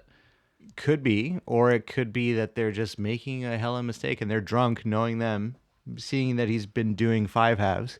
Sure enough. Yeah, fair enough. And it's heartache. But then why are we both still on the line? They're calling heartache. Mm-hmm. They're calling the phone number of heartache. The happiness ain't certain, but the heartbreak is guaranteed. So yeah, it's nice to get some potential happiness out of this, even if I know it will eventually become heartache and a mistake. Because it's not anhedonia. Mm-hmm. So one other thing here that I found interesting in terms of just LC generally, no talk of the shape of the ceremonial counties. There's no runners-up Hall of Fame. So what I take this to mean is when he talks about the shape of the ceremonial counties, the ceremonial counties are the English counties. Okay. So I look at it because they don't really have political power in the same way we have states. And when he talks a lot about the shape of the states. Shape of the Sunflower State, Sooner State, Show Me State. Okay, yeah, so that's self-referential. So there's no talk of these English counties. There's no runners-up Hall of Fame, which I take to mean is a football reference. Like, we're always just the runners-up. So they're never talking about us. It's just they're never talking about the shape of our states, counties. They're never talking about our football. Who's they and who's him who? In a weird way, because he's the one who's writing these songs about the shape of counties. I think it's clearly just a reference to the shape of states kind of thing that Elsie has. I think that's He funny. just wanted to show. I don't see how that has to do anything with the rest of the song. No, it doesn't. It really doesn't. I just find it He funny. just wanted to acknowledge the fact that why is he always talking about the shape of the United States, and never about the ceremonial counties. Exactly. And why is he always talking about football? Yeah, exactly. Well, it's an opportunity. Why doesn't the UK have 3 states or something? Just get a couple states. Boy, I mean, that creates a real power imbalance. One can always be the juggling state politically. 3 states. It just depends. Nope, they all are required to be run by a different party by law. Okay. That's so only 2 of the 3 can run in each. And it's determined by which one we're... Okay, it's done in a round... Not a round robin, but in a circle. Okay, this makes no sense. But stick with me. Okay, I'm following you. 3 political parties. It's just to simplify things. Because I think there's more than 3 in the UK, right? Yeah. But so one gets each state, is what you're saying. Only one can run in each state. No. If one wins the election in one state, then that party is disqualified from running. Wait, okay, so there's 4. There's got to be 4. Chaos. There's nothing about this that makes sense. So 4, so somebody's always screwed, is what we're saying. Okay. Or better, there's 3, and then the vote is for which state they control. Okay. Is there one state that's obviously better than the other? I mean, one has no. London, They're all which... they if there's some inequality, one has a really good port that brings in a lot, that generates a lot of trade and tax money, then that port has to be surrendered to the other state. Oh my god! Then so they're constantly moving the borders too. Yeah. Okay. Yes. On a now regular you're getting it. Not even on an election basis, just on a regular daily basis. Yeah. No, that's our port. Oh, not tomorrow. So this is just war, is what we're creating between states. Yeah, but it's codified. Okay. Cool. Okay, great. Sounds good to me. It's codified war that doesn't have to be fought. Isn't that what we all want? Oh no, there's fighting. It's no, there's no all-out fighting. war. Fighting's illegal. We need to encourage the military state. No, Have all sort of military fighting's industrial illegal. complex. How are we going to make money on this industrial complex? Fuck. Well, you can have weapons. You're just not allowed to use them. What? Okay, We so just they buy stockpile. shit. They just don't destroy it. No, we have to do controlled destruction. Okay, that works. Yeah, so we Okay. can build more Yeah. military equipment to sell. Sorry, sir. Your pub is slated for automatic destruction in 2 weeks. So, clear out. Mm-hmm. And it qualifies you for a tax rebate. Oh, that's not bad. Yeah, we'll rebuild it. That will create, tax dollars or I don't know something. Paying for Construction it. dollars. Yeah, But it gets paid into the economy. yeah. We got this. Everyone wins by the destruction of the world. This is All right. great. Any last thoughts on 0898? And everyone's required to be a construction worker. Okay. You have to have 2 jobs. Everyone has a job. Everyone now has 2 jobs. We're all Yes. happy. Everyone's happy. No shortage of jobs. We've here. created the perfect society. All right. Any last thoughts on 0898 Heart? I think it's a good idea. No, I think I'm good. I really like this song, so I think you're wrong. I'm right. So moving on, we are moving on to track number 15. Holy shit. Last track on the album, folks. Holy moly. Is Adult Agni Stigmata by Los Campesinos. What could I expect from living like the tarot in the poker deck? You're royal and you're flush, and tower swords and death. Orange peel cheeks, peach skin fuzz, adult acne stigmata comes. Can you unsee what you love without imagining it gone? Orange peel cheeks, peach skin fuzz, adult acne stigmata comes. It's all hell, we know too well. It's all hell. Adult Acne Stigmata. Was that clip longer than it normally was? Or No, that one was actually kind of short relative to felt some of the long. others. Well, because this song is a snoozer. oh, bro, you're so wrong. Ah. Okay. Snooze, you lose. That's you just what I not like always this say. acoustic thing? Is that what's going on? Boring. I feel like you haven't liked any of the acoustic-y songs. Yeah. Okay. That's not to Spit. say I don't like any acoustic songs in my life. Mhm. It's okay to not use the old bit electric, but Sure. If you say so. I say so. Mhm. Nirvana Unplugged, 10,000 Maniacs Unplugged. David Bowie Unplugged. It goes on and on. The rest. The rest. But yep, this one does nothing for me, but it definitely ends the album, and that's huge. That's a great sign for Travis. Okay, Eyes Shine Like Coins. Mm-hmm. Death. Mm-hmm. I made that connection too. The putting eyes Right? on your, or coins on your eyes, yeah, of the dead. For So, sure. There has yeah. to be something there. Orpheus, Hades, yeah. Yeah. And capitalism, for sure. Great. Yeah, coins on the old eyes. Obligatory mention of Heart Swells happens of course. here. Right there, too. We got yeah. so far. No, Travis. We tried so hard and got so far, but in the end, they said Heart Swells. Yeah, they had to. That's fine. We had a documented minor emotional breakdown in there, too, but it wasn't listed. So, but this is the first time we really, heart swell. Yep. Mm-hmm. It's official, guys. It's all hell. Yeah, I mean, it sums up the album. Mm-hmm. Well, so you mentioned it's a corny way to put the state of the world, but it's true. It's all hell. It's just where we're at. Yeah. It's hard to say it another way. Mm-hmm. That's fine. You can say it that way. That's fine. I never once objected to saying it that way. Mm-hmm. Did I? No, I don't think Ever? so. I never heard you say it was corny. You said other things are corny.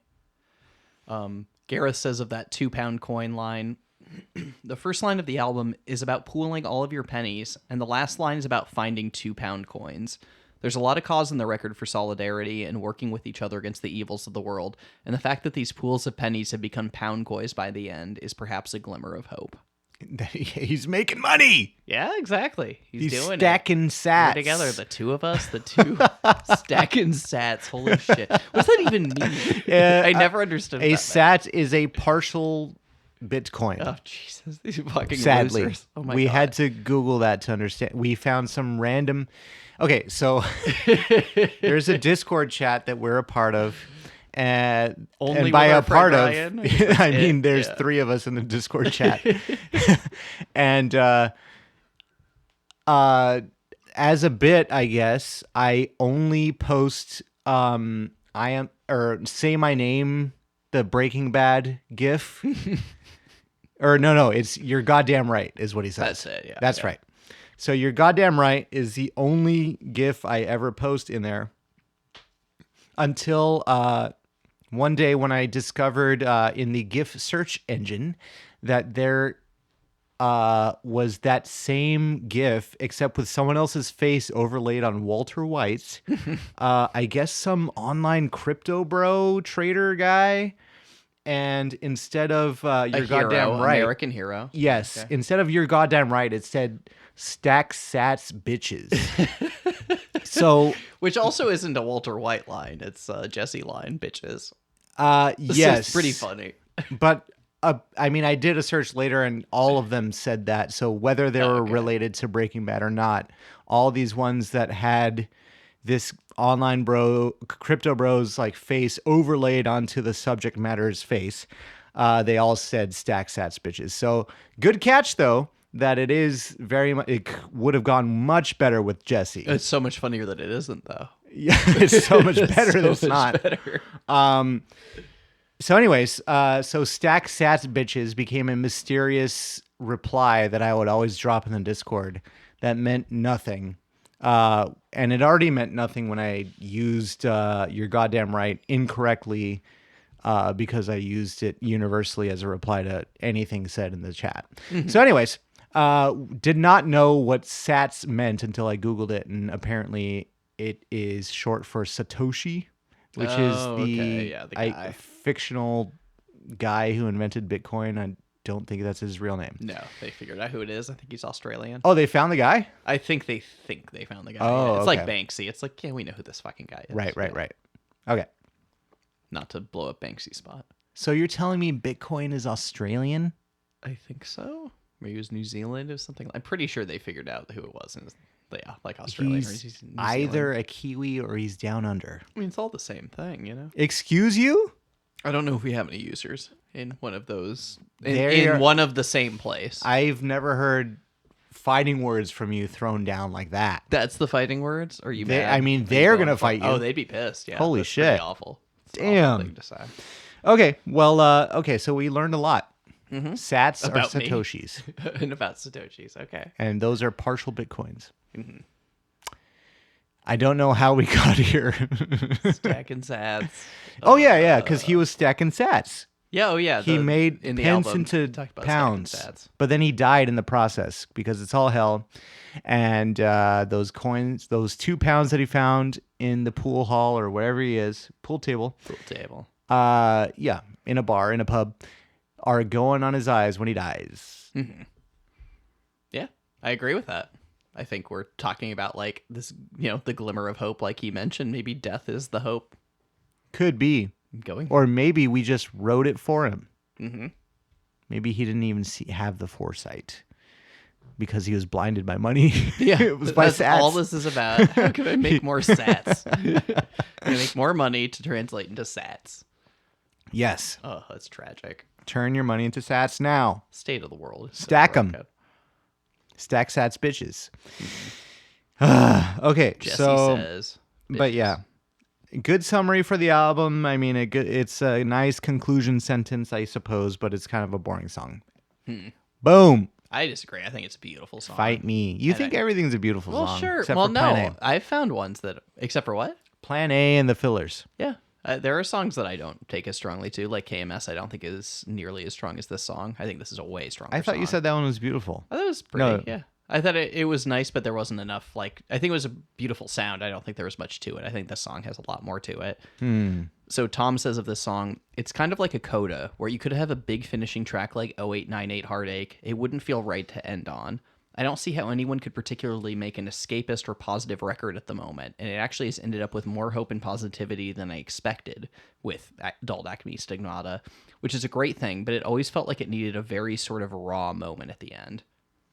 Or I guess positivity than I expected with 0898. So there's this interesting thing he does, and we're bringing up Nine Inch Nails here, Travis. Excuse me? Yep, Tom is a fan.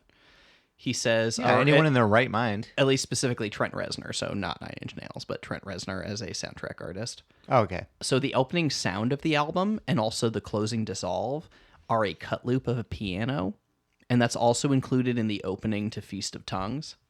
Okay. The same little bit of piano. And Tom says there's this thing that Trent Reznor does in the score for The Social Network. I knew it was going to be about that. It's a great movie.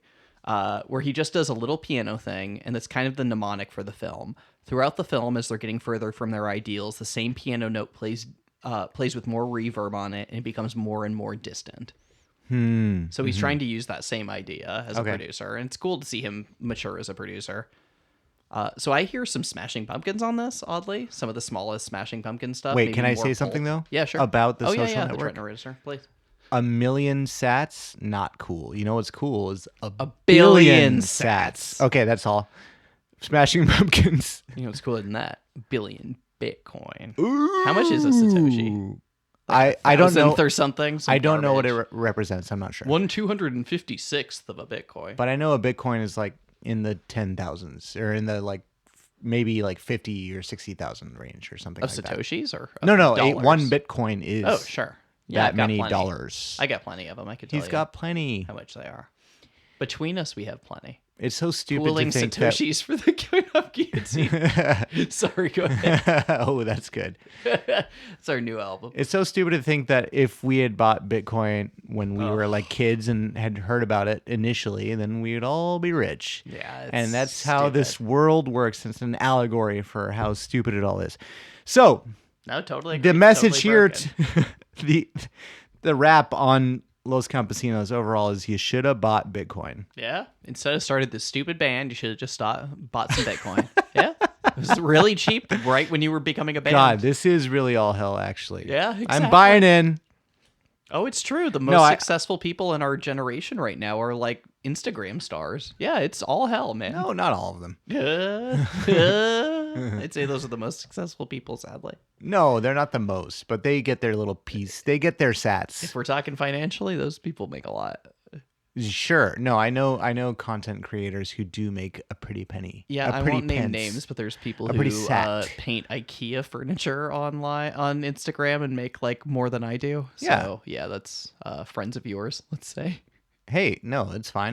That IKEA, that upcycled IKEA dresser served me well for a few years while I searched for another You dresser. got that IKEA dresser that she painted on Instagram? Yeah, it was my I did not know that. What are you talking about? This is why you know about the dresser. Oh, really? I don't know. Why we were else just would looking you- on Instagram about these people. Just like, this is what they do? She seems depressed and is painting Instagram. I think you're conflating it with the fact that I told you I got a new dresser recently and replaced the old dresser, which was that dresser. Good. Wait, so you have her painted IKEA thing? I used to, and I replaced it with a nice vintage waterfall Art Deco dresser. I'm just like, good for her, but like, okay, what are we doing? That's just one small. It's not like her main thing. She just gets paid to be herself, and there's a lot of makeup endorsements. I hear you, and it's not her fault. It's like we talked about with LC before. And we are back on the pod. It's like we talked about. It's not their fault. They're just part of this system, but it's also really gross to me because like they're making more than we do. It's sick. The system is so broken.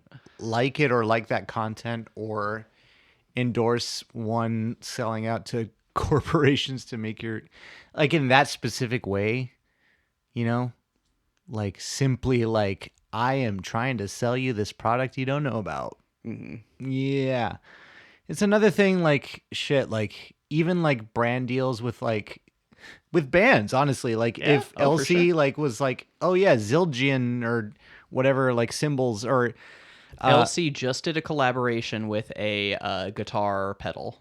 right. And Which like, I bought. yeah, shit, Yeah. you probably fucking use it. So Oh, I just that bought works. it. It cost me too much money. Yeah. No, I'm talking about the band though. Oh yeah, for sure. Yeah. So But even then, still, it's the same thing you're talking about for sure. yeah. Yeah. Sorry, I didn't mean to cut you off. Please go ahead. No. Yeah. No, I mean, I think I said my piece. I think it's just, yeah, the influencer way is clearly, yeah, I mean, it's designed to go directly to your mind because it's on your phone, like, and it's just like, hey, how about this product? This is pretty good, and I can't live without it.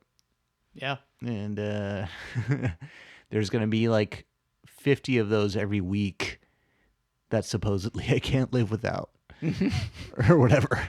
Yeah. This cream. No, it frightens me. I do not judge those people. It's just the reality of the world. But those people make more money than like people make doing real jobs. Some of them. It's scary. A lot of them. Yeah. Yeah. A lot of them don't. A Oh, lot of them sure, crash it's- and burn. It is a top 1% profession, but I Yeah. think that's what most professions are becoming. Sadly, only the yeah. top 1% can make any money doing it. Shit. Yeah. How am I going to stack sats? You've got a lot of sats. I've got sats. Do you? No, I don't hope have you sats. don't. Although they'd probably be worth something. Okay, so back to adult acne stigmata. I think this song is a lot more of the traditional LC. You're beautiful, I'm gross. You know, full moon is a wound, a blemish on the beauty of the sky at night. It's bathing me in blood while you reflect its light. So I'm getting the worst of it. You're getting the beauty of the moon, the light of it. I'm getting the blood moon, more Tears of the Kingdom, Breath of the Wild. Blood moon Yeah, bring alert. Bring back all your goblins. Take over your banks. Yeah, yeah. And they're a bit stronger. Are they? When the blood moon comes every time? I think so. Just for like a short amount of time or period? Yeah, Over- when they look a little different. Right? I don't remember they're that like- from Breath of the Wild. But... I thought they came back a little stronger. Or something like that. No? Who cares? I don't know. We're getting there. No one cares. But yeah, more of that. You're beautiful. I'm gross. Orange peel cheeks. So his skin, his cheeks are like you Yeah, know, now he's ripped talking apart about orange the, peel. His adult acne scars. Owl, obviously with the song, which I also think is a beautiful pun. Adult acne stigmata. That's really funny. Or not even pun, just term. He's adult calling acne himself stigmata. Jesus. Yeah, sure, exactly. But on his cheeks, he's got them big holes. He's got Jesus cheeks. Whereas, while he has orange peel cheeks, she has peach skin fuzz. Just kind of beautiful and light. There's, I love this line. It's one of my favorite lines in the whole album. What could I expect from living life as a tarot in a poker deck? You're royal and you're flush. I'm tower, swords, and death. So he doesn't fit in the life of poker deck. Him being a tarot card, he literally doesn't fit size-wise. And whereas she's rich, she's flush, she's part of this system. Yeah. He's these dark tarot cards, which these explanations came from my cousin, so I'm not sure if they're quite right. But, Hey, but he was on the last pod. What's up? however, warning, on normal cards, deck of cards, 52, there are swords. On Sometimes the what? Jack or the King hold swords. Oh, yeah, sure. Yeah, that's true. I guess 2 of the kings, I think, hold swords. So he fits in a little bit. All right. Okay, sure, Anyways, there's a that's little all. bit. But the tarot cards he's describing, tower is Tower. a sudden drastic change. Okay. Swords is swards, is emotion and intellect. And death Okay. is change at the end of some grander thing that has happened already. So basically, what? If which you one? pull the death card, yeah. it means Death means change at the end of something, like some grander journey or something that Yeah. happened before. And it's new change that is happening. I love this, like, Well, tarot's different than literal Yeah. what is death. I know this abstracting thing that you have to do. I'm like, oh, fuck, I got the death card. No, it's okay. It's Oh, just, I see what you're saying. Yeah, it's fine. It's just change. yeah, Yeah. it's just change. Yeah, I love that when you pull a good card. It's like, oh no, it's actually bad. That When you pull a bad card. sucks. It's great. Yeah. But yeah, so he doesn't fit, and he's all these overwrought things, like all these drastic changes or emotion and intellect. And well, she's just like, she's making it. She fits, and she's rich. So I just find that line Right. very funny. I mean, again, it's more of the obvious, like, you're great, I'm bad, but Mm-hmm. I think It's a well done pun. No, yeah, that's well written.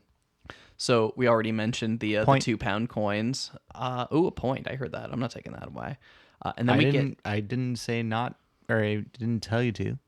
I didn't tell you to delete it. I heard it. I'm just making sure everybody heard it. I said Somebody's keeping our grand point total. I know somebody is listening to all of these episodes, keeping the total.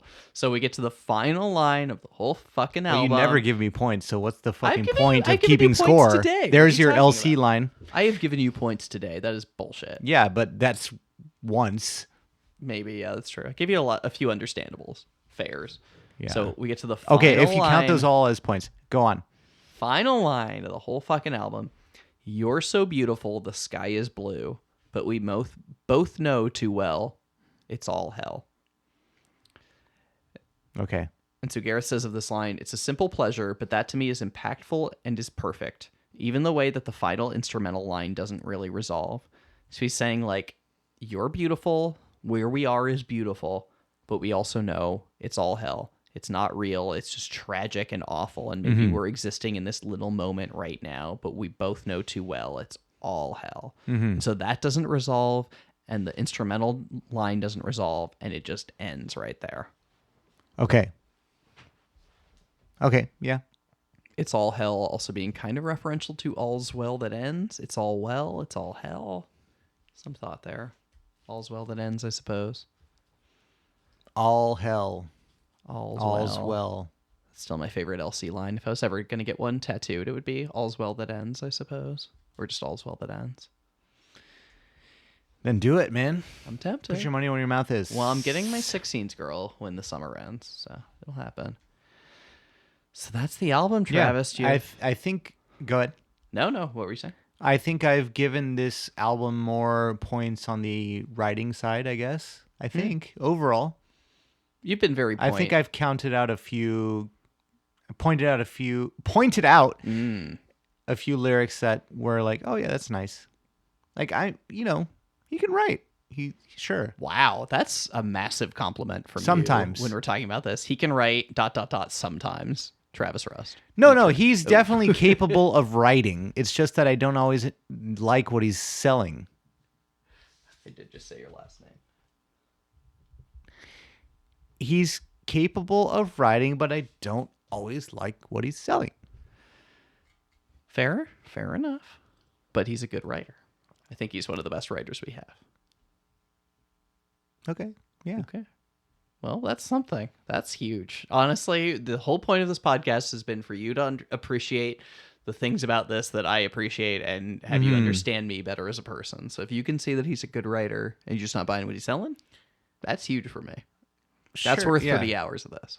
Yeah. 29 hours. Yeah, I mean, we probably could have done one album. Well, it was worth it, though.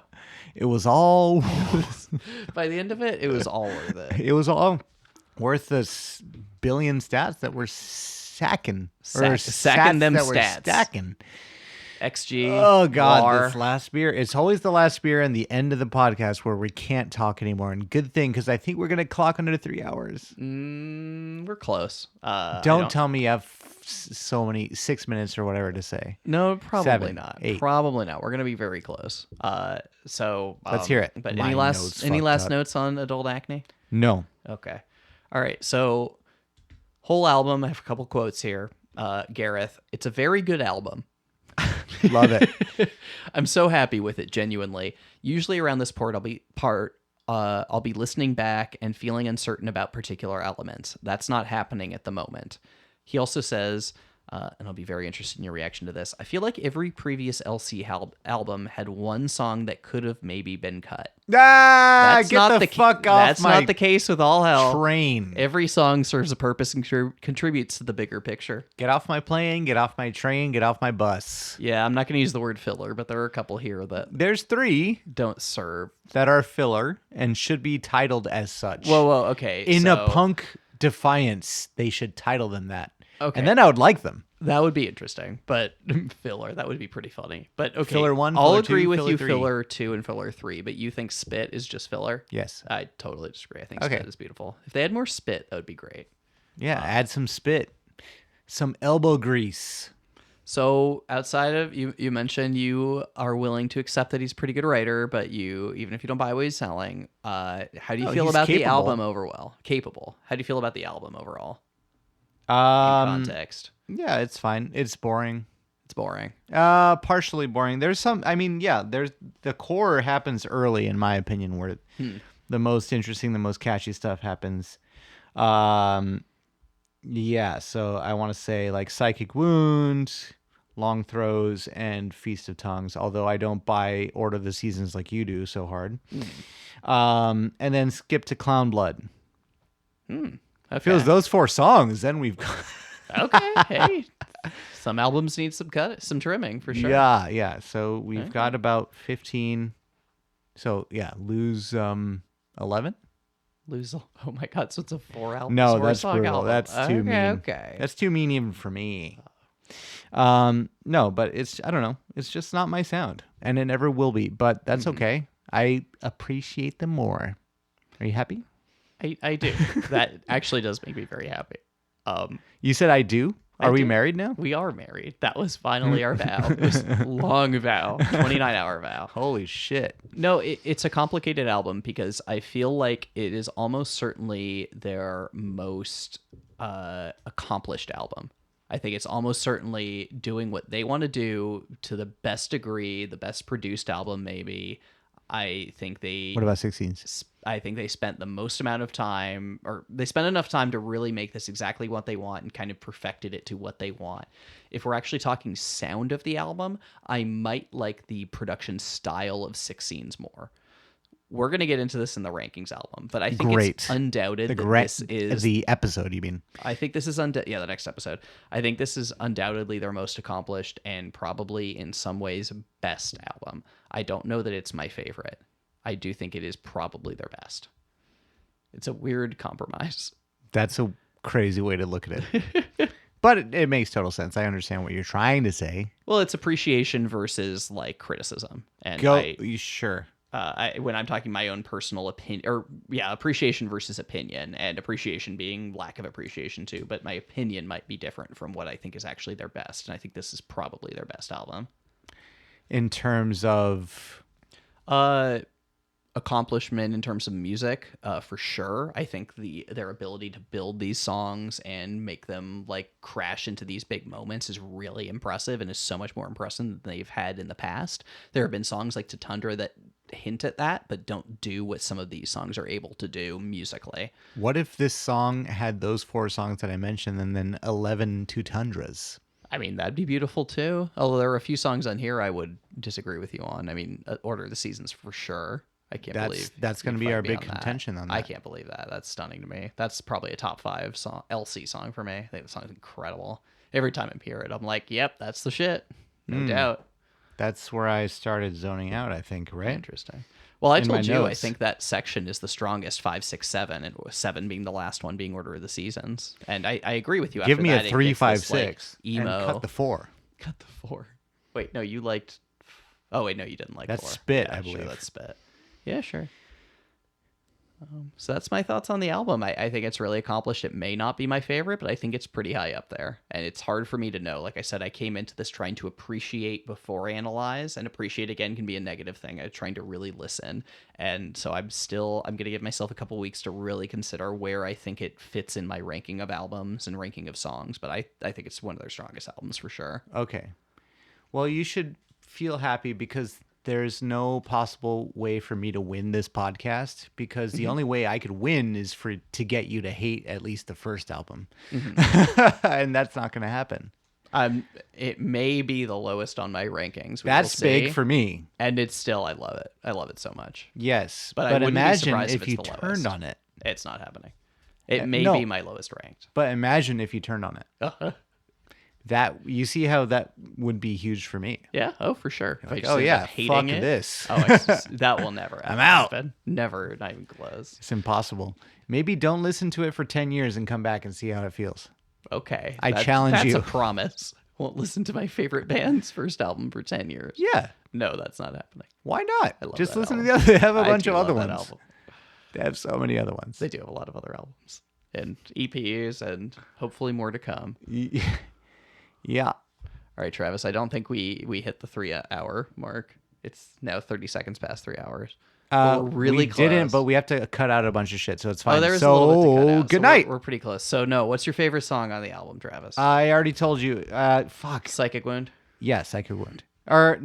And best lyrics goes to Long Throws, I think. Oh, okay, yeah.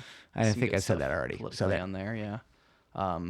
Yeah, I had a big waffle moment between Feast of Tongues and Order of the Seasons. Feast of Tongues was definitely my favorite of the singles they released to start. But I think Order of the Seasons is like by far the best song. I think it's so good, especially with the strings. They are so good.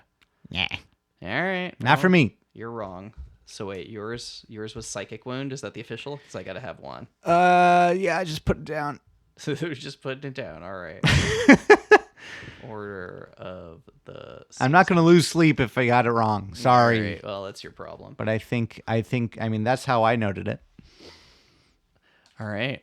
Well, that is all hell, Travis. You excited? We got through every Los Campesinos album. Yeah, Thus that's far. huge. Until It's they big. come back 6 months from now with a new album. If it's 6 months from now, I'm gonna be pissed. That's a little soon. But no, I'm other pissed at bands to I cover. like for doing that. Yeah. Give me that's some too breathing room. I have things to do in my life. I have to go to work. soon. That's true. I have to feed the pets. I have to water the plants. I have to wash the dishes. Tend to the garden. Yeah. Yeah, I gotcha. And there's a lot of other music out there, and I don't always want to play the next new thing. Maybe I want something familiar while I'm doing my chores. Some old LC, maybe? Some new, First album LC. some new Justice. Yeah, there you go. That's good. That's rich. I gotta listen to that. That sounds pretty good. It's pretty That's good. I like Flush, it a lot. It sounds like It's flush. Royal and Flush. It's 2 pounds. And I'm not talking U.S. pounds. U.S. best, sure. 32 ounces. Yeah, That's a measurement of weight. sure. 11.2 ounces. Although is that where British pounds come from? Is that No, British pounds literally come from like there is a like weight that is. Oh wait, no, so it is weight. I'm thinking of something else. No, never Even though mind. they don't use I'm it too as their drunk right system now. of I don't weight. know where British pounds comes from. Yes. There is something. No, never mind. It's not that. Anyway, all right. What do they say? Kilogram. Whatever. They say stone. Stone. No, that's literally it. There is a stone Yeah. that they weigh, and they continually weigh it, and it is losing weight. Oh no. The stone that is the stone for stones is losing weight over time. Yeah. it's Well, they fucking probably crazy. shouldn't use the same fucking stone for that. Well, but they need a stone to be the stone that they weigh for stones. Yeah, but they need to just clone the stone. Stone Clone. Good band name. Stone clone. Stone Clone. All right. Very good. All right. We did it. We did all hell. We did them all. We're coming back. We did all albums. Our next episode, I'm not sure if it's coming next week or the week after. We got to figure that one out. But it will come very shortly.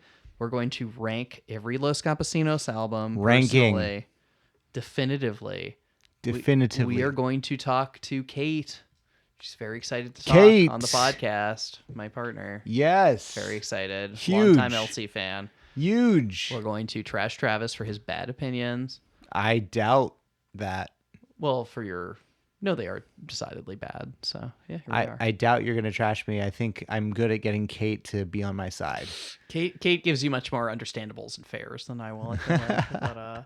But yeah, no, we'll be back. Yeah, I'm excited and nervous and honestly sad because this podcast has meant a lot to me. So, Why are you sad? Don't be sad. well, it's meant a lot to me, and this has been my favorite band, and I got you to listen to them. The podcast is not over. I mean, You've we now could do listened to more everything. albums. I know, but there of won't other... be more LC. I mean, Well, that's why you're sad. So that's Well, why yeah, I'm not sad. Exactly. Well, You understand? We might see about Christmas time. There might be a little surprise under your Christmas tree. We're gonna have to see a nice corn Christmas. Is there a corn Christmas album? I hope so. Well, we'll have to find out. That'd be sad. Two No. episodes released on the same Be day. happy. All right. Well, we love y'all. Thanks for listening. Another 3 hours. Okay, Just users. 6 hours on this one album. Can you We're fucking almost believe done. it? That's listening to this like 8 times over. Yes, but that was your fault because they've had other 15-song albums before, right? Romance is boring, but I think that was only 40 minutes. So Right. maybe that was also 48. I don't know. Whatever. This is the longest. I'm pretty sure. But it's like 50, right? This is like 49. Yeah. Yeah. Oh, there you go. Yep.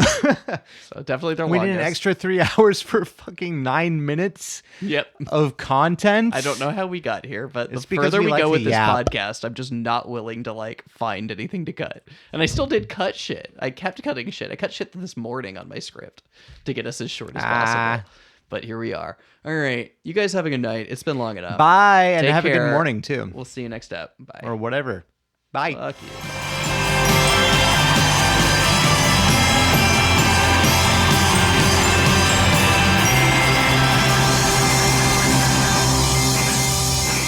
Follow us on Reddit and Instagram at Weeping Dipshits and on Twitter at Weeping Dips Pod and email us at weepingdipshitspodcast@gmail.com.